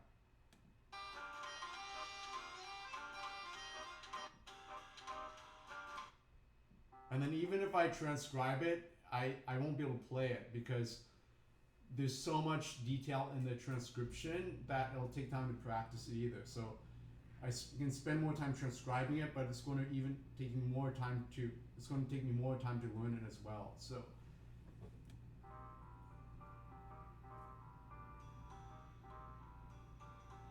and a lot of this performance, like in jazz, a lot of it's improvised. So people aren't reading from sheet music. A lot of jazz, they're just improvising. So it's like it's more about getting into the performer's head and thinking about what their personality is and what they're coming up in the music in terms of emotion and character and the thematic development. So the whole entire process of this is jazz, so the whole entire process of this transcribing jazz is a little bit backwards because in a lot of jazz music people aren't playing from written out music. They're using fake lead sheets or fake books, or they wrote out their own fake sheet where they have just melody harmonies.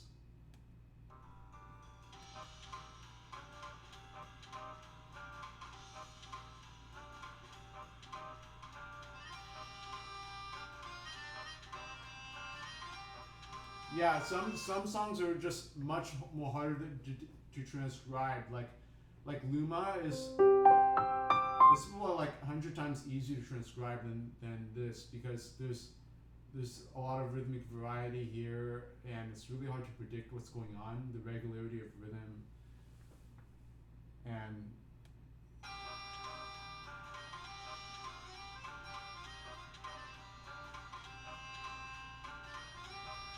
there's a lot of start and stops to the rhythm as well. Whenever there's a lot of start and stops, it's like exercise. Like whenever you're running, have you ever, like it's like running and then suddenly stopping, then running and then suddenly stopping. Like people play tennis, their knees get damaged because they're always running and lunging for the ball. And the same with the piano, it's hard because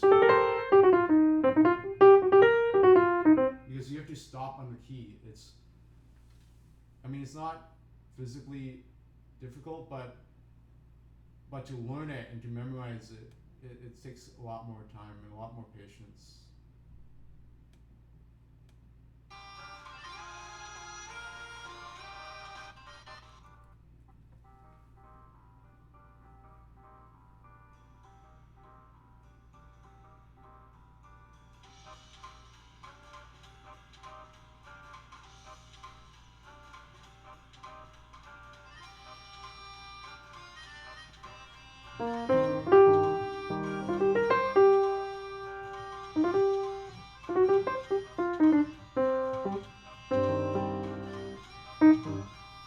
And another thing is like all these transcriptions will write out. If I look like a week later at my transcriptions, I can't even recall what I transcribed from this here. because this is not a reliable way of music. As again, the most reliable way is making to grand staff notation for piano. This is just to remind me of what I've heard. So this will not stand the test of time. It's like making a statue or a building out of sand. Eventually it's going to erode and fall away. And same with this. This is only temporarily. So if I look back at my other transcriptions that I made, like, I don't know, something at random I pick here. Like the Avengers Infinity War theme. Like I see this here, but I don't, like I see it's an E minor. Yes, okay, I recall this. This was by KB Rockstar. It's a really orchestral theme. I mean, I do recall some of it, and there are some super chat requests that I recall more than others. Like, and I don't know why it is, but it's strange. Like some requests, when I look back, I can recall, like, I remember how it goes and I remember what this is. But then some other ones, transcriptions I look at, I can't recall, like, what is this? Like, I don't know how the music goes, like, from looking at the transcription. So it's a little bit funny how the memory works and how the handwritten transcription, the shorthand, helps and doesn't help. Because the shorthand transcription, does anybody know what type of shorthand transcription was used in the 17th century? In the Baroque period? Who type in the chat if you know what shorthand method was used in the 1600s.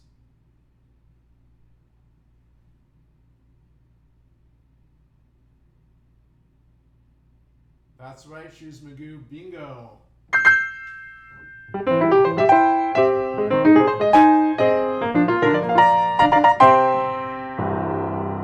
Yes, so figure bass was used in the 17th century, and it was to, like, the right hand part wasn't written out, it just have the harmonies written out, and that was the shorthand.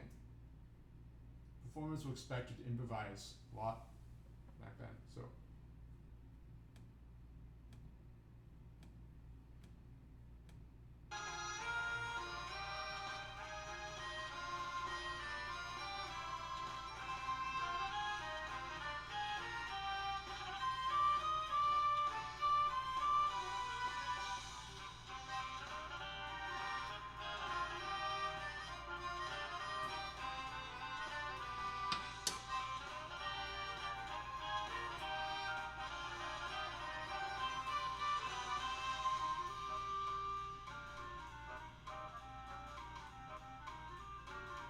and simply just listening to the music over and over again is going to help me play it as well, because the familiarity of the music, I don't know how this piece goes, how it sounds, and if I know how it goes more, then that actually negates a lot of the work I have to do for transcribing, because part of being a musician is you have to know how the music goes, and the better you know how it goes, the most likely the more convincing your playing is going to be. If you're playing something and you don't know exactly how it goes, like, then what comes next?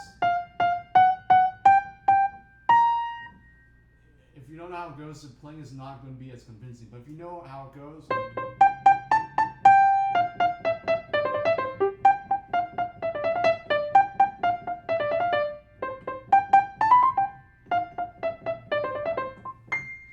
then the playing is going to be more confident, it's going to sound more convincing. So a lot of this times is like, I'm trying to figure out how the music goes, and writing out the notes is not necessarily going to help me in that aspect, just listening to the music a lot. Right, like listening to the sound a lot, and the sound is, yeah, that helps to learn the music that way. Now it doesn't necessarily mean if you know how it goes, it doesn't necessarily mean you're going to play it well either. So it's not only the only factor, but it is a very helpful factor.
And plus the notes go by really fast. So if I were to slow it down, that would make the song 6 minutes long. So you see, if I were to slow this down by 50%, then it would be much easier to transcribe because it would sound like this.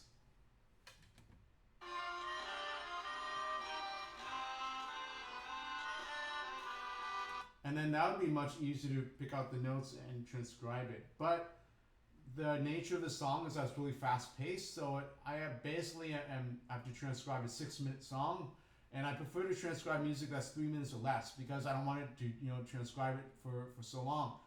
So it's basically, if I'm transcribing this at a comfortable pace, I'm essentially transcribing this as a 6 minute request. So that's the factor. It's also the speed of the notes that's going as well.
Alright, so now I'll play the transcription here.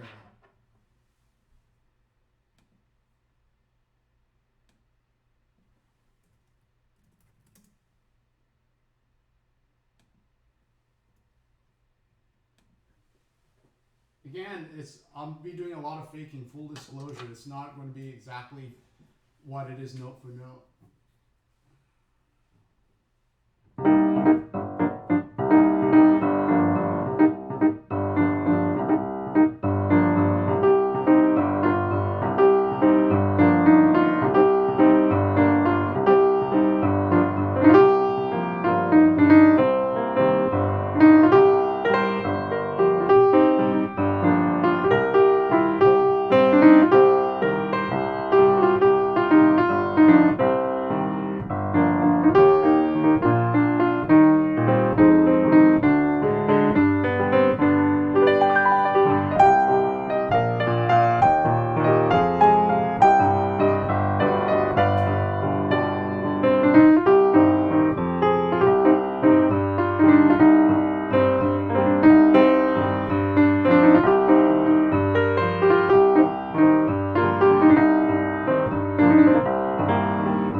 Thank you.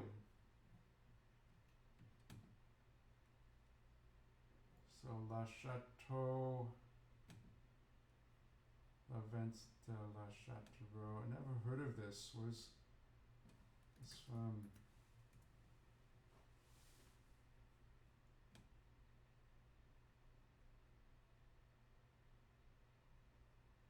Is this from a video game?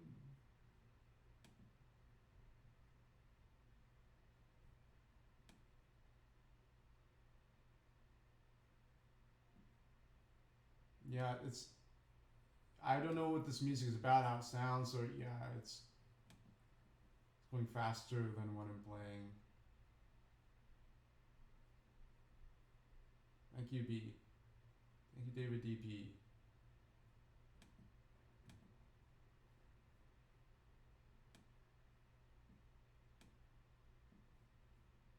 Okay, so I'll play Gangplank Galleon as requested by Trema Lynch, and then David DP requests. I'll do that in the next stream, at the start of the next stream, because we're out of time. I talk too long. I talk too long about streaming on Twitch and YouTube and all that stuff that's important, but then there's not much content in the stream because there's so much talking, and I don't like that. I don't like it when when I'm talking about too much and then not contact, there's not much content for the stream. So here's Gangplank Galleon. Because, you can always improve the stream on and on and on, but it's like,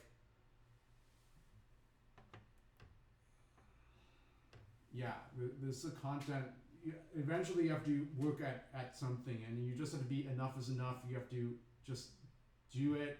You have to work at what you need to work on, and just the other stuff, it's kind of like a paradox. Like you feel like you're doing work, you always feel like you're doing something, but just because you're doing something doesn't mean that you're being productive.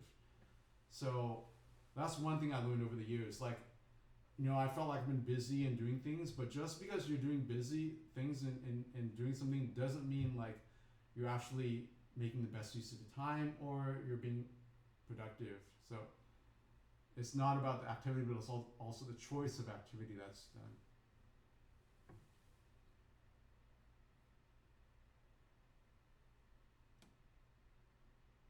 Yeah, somebody, I think there's some discussion in the chat about Twitch, and I don't know who started it, but I'm not trying to blame anybody, but see, there's a balance of me trying to engage the chat, because I feel like if I ignore the chat, then everybody's like, oh, but he's ignoring the chat. I don't want to go to the stream. So I feel compelled in a way to talk what's in the stream. But at the same time, I want to play piano more. And like ideally, again, going back to the super popular streamers, a lot of them, the chat is going like boom, boom, boom. The lines are flowing. You can't even read what's going on in the chat because there are like 100 people talking at the same time.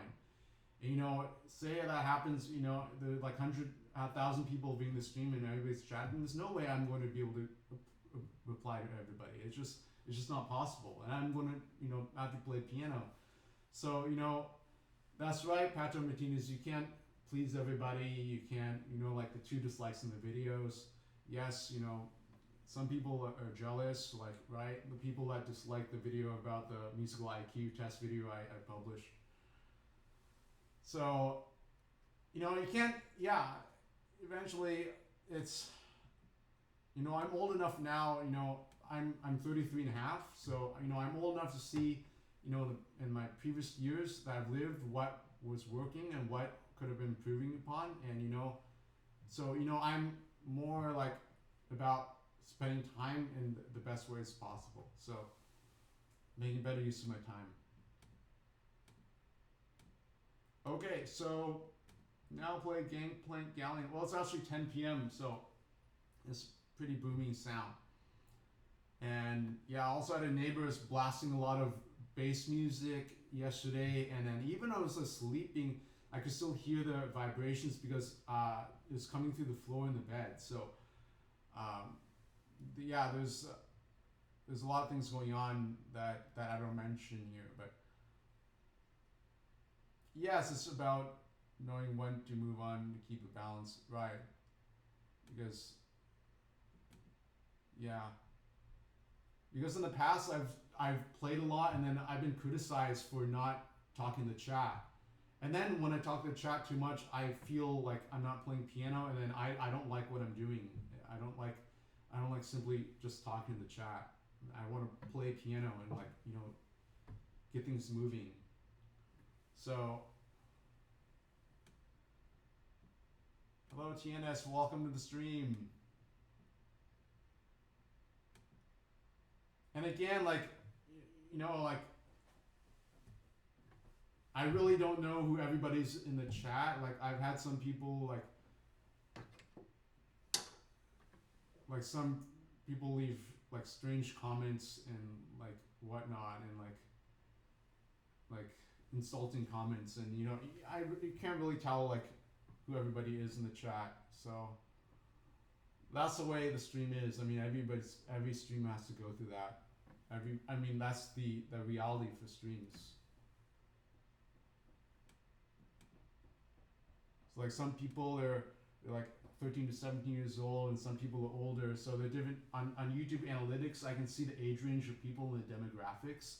So I see some people are like 13 to 17, some people are 18 to 24, and so forth. So there's like a age range and maturity level as well. And sometimes, when people chat, yes, I try to take people seriously and show that yes, what you're writing is important, but at the same time, I don't know the context of what it's coming from and the person's experience and how much they've really thought about it, or if they're actually trying to distract from the conversation or to put the conversation in a different path. So it's for me, it's not just talking to the chat, but also I need to see like who's who is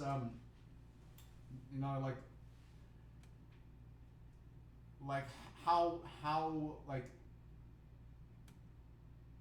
like how well I know each person, and I don't need everybody to email me their life biography, but the thing is like I that's the thing with chat here.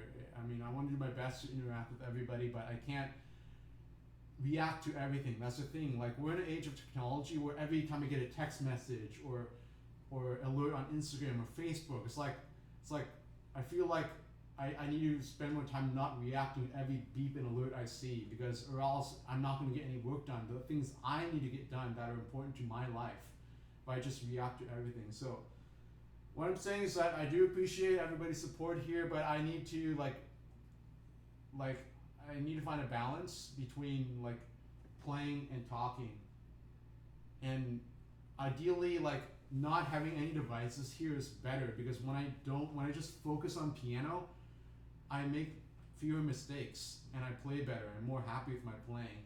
But if I'm watching this and playing, it's like I don't like that, because I'm already it's my playing isn't as good. It's distracting from my playing. I don't even like reading sheet music from the iPad. I'd rather read sheet music from actual printed books, because it's just I feel like I don't comprehend as much if I read a book on a screen rather if I read a book on printed paper.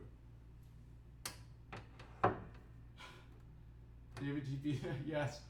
No, please, everybody, don't read too deeply in what I'm saying. Like, there's some people, if they're just watching the stream by themselves and like they're reading too much into what I'm saying, that's not what I'm trying to say.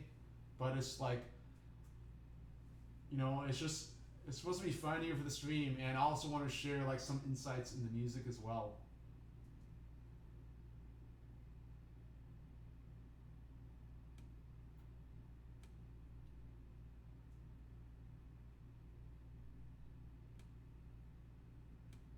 So, all right, thank you all for your participation. Yes, I see what you're saying, Darren. Half an hour playing and 15 minutes chat. Yes, that's possible too, right? I could also like play and then chat and then things like that. But yeah, I mean, so the future streams, I'll play more and I'll talk less, unless it's talking about the music and things like that. But music can talk on and on and on forever, because partially because I'm really passionate about music, I can talk a lot about music and go on and on and on about a subject. So yeah, it's about finding the balance, right? So all right, I've been streaming for 3 hours, so I need to go eat dinner. I haven't eaten much. I usually eat after the stream, and I have to do other work as well. This is not my only job I do. This is more of like a side hobby that I do for streaming. So yeah, I have other things I have to attend to. So please don't bombard me with emails or like keep on spamming me with emails, because it's just not okay for people to do that. Like, especially just like writing sentences without even saying hello Martin or hello VGP. Like some people will just like write emails with like at the like text messages, and they'll keep on sending me, and it's just not okay. So I'd rather, if people want to contact me, you can talk through chat, so that way it's all in the air. Like I don't want to be like talking to email, because then some people will just email me and not talk in the chat, and then that's it's kind of defeats the purpose of having chat here.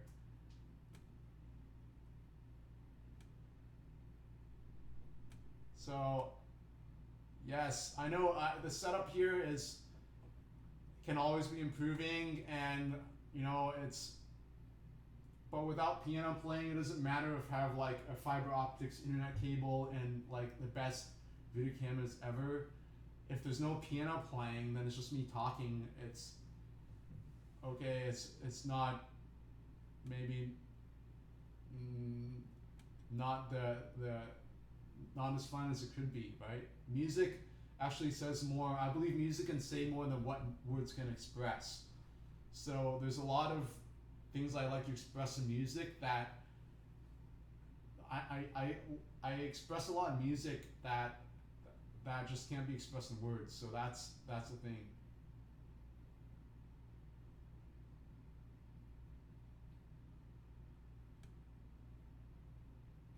Oh, Darren, it's not a problem. I mean, I get a lot of emails in general, so it's not.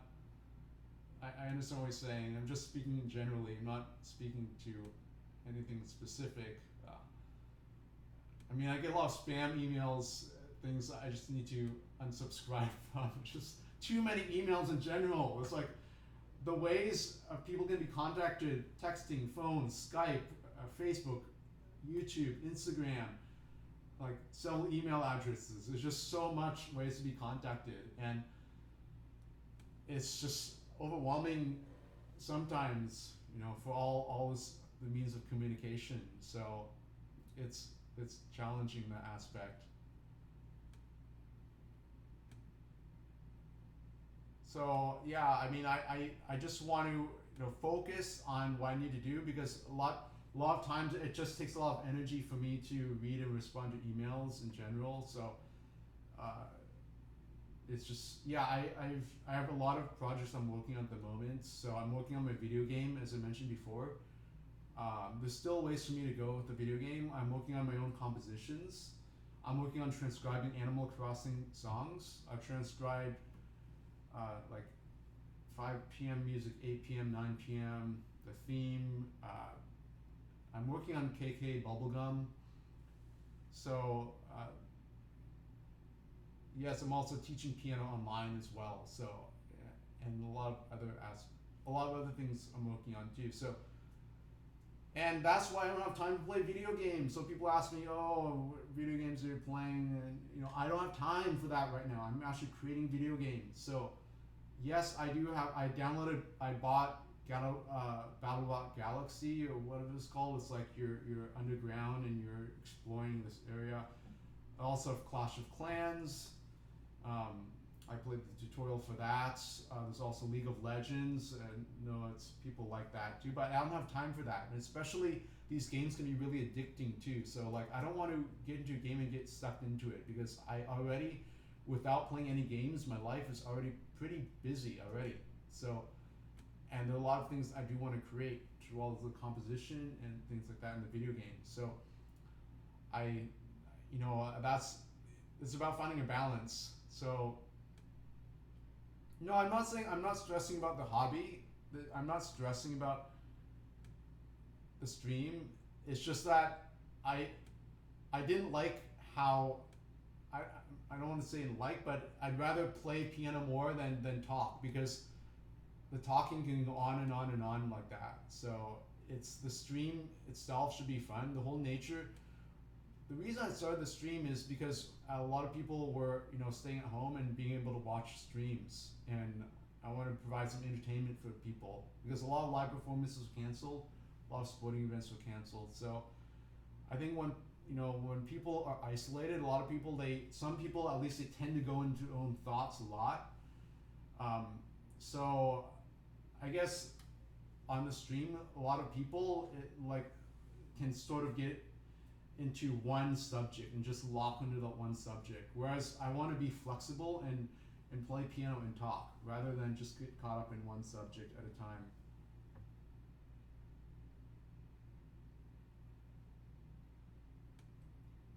Hello, Child Gaming. Thank you. Yes, and if I didn't like doing the streams, I wouldn't do them. So don't worry about the stress level. I mean, there is a certain amount of stress playing music and transcribing, but it's not like at a level that's really, really stressful. It's not like stress. There's still amount of stress. Like if I play piano without any tension in my body, I just I wouldn't even be able to hold my arms up, because there wouldn't be any stress. So there has to be enough stress to hold the key down with the finger and the arm, and to play loudly and then suddenly softly and loudly. So piano playing is actually really a physical activity. If you see a lot of people on YouTube, they'll see people sweating like they're playing Rachmaninoff Concerti. We'll see people sweating. Literally, the sweat is dripping off their face when they're playing, because it's so physically intense, physically demanding playing the piano.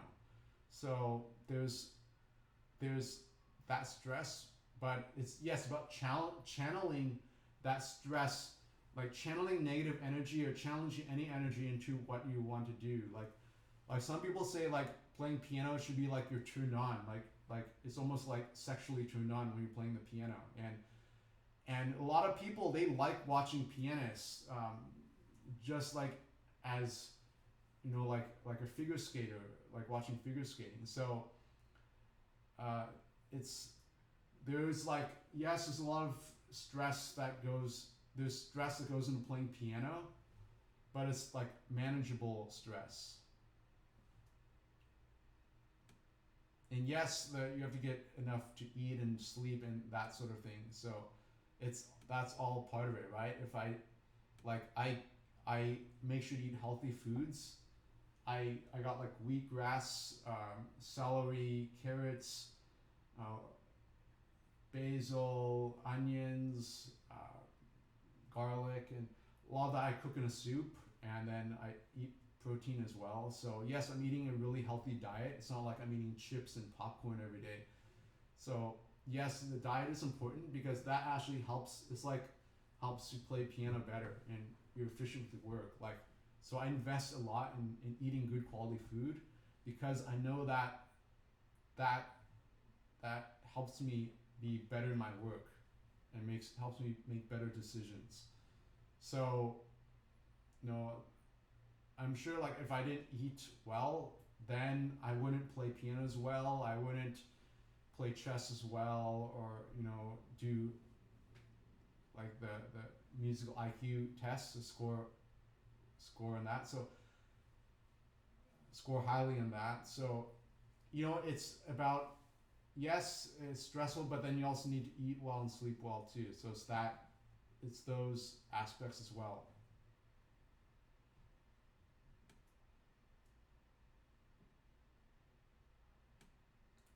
Okay, so let me thank those who sent a super chat and or a super sticker.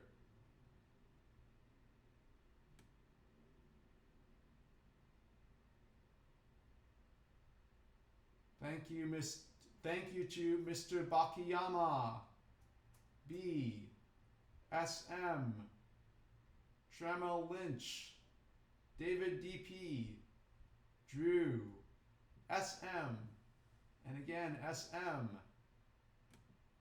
So thank you. And thank you to those who have donated and participated in the stream as well and enjoyed the stream and promoted a friendly environment here. So you notice there's no moderators, so usually there's one moderator needed for every 200 viewers, so that's the way it is. I mean, Nightbot is a moderator. Pater Martinez, right now I don't know, but I prefer to stream early in the day because I look better on the stream. At nighttime, I'm relying on these two lamps, and the lighting isn't as ideal. Like, I get a lot of natural sunlight during the day, but my schedule is so it's different. It's a lot is really it's different from day to day. So there's a lot to there's a lot that goes on. So that's why I don't have it committed to a certain schedule because I've always schedule's always changing here. Yes, I am nice, right? I mean, I'd be I mean, there's a lot to manage. I've just set up the stream and things like that. So and moderate the chat, and so I'm trying my best here. So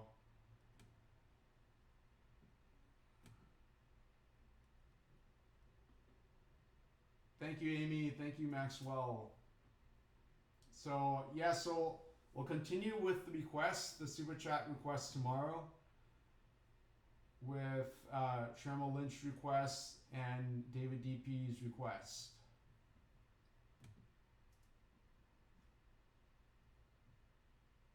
So thank you all for joining, and good night, everybody, and thank you. Bye. Bye bye.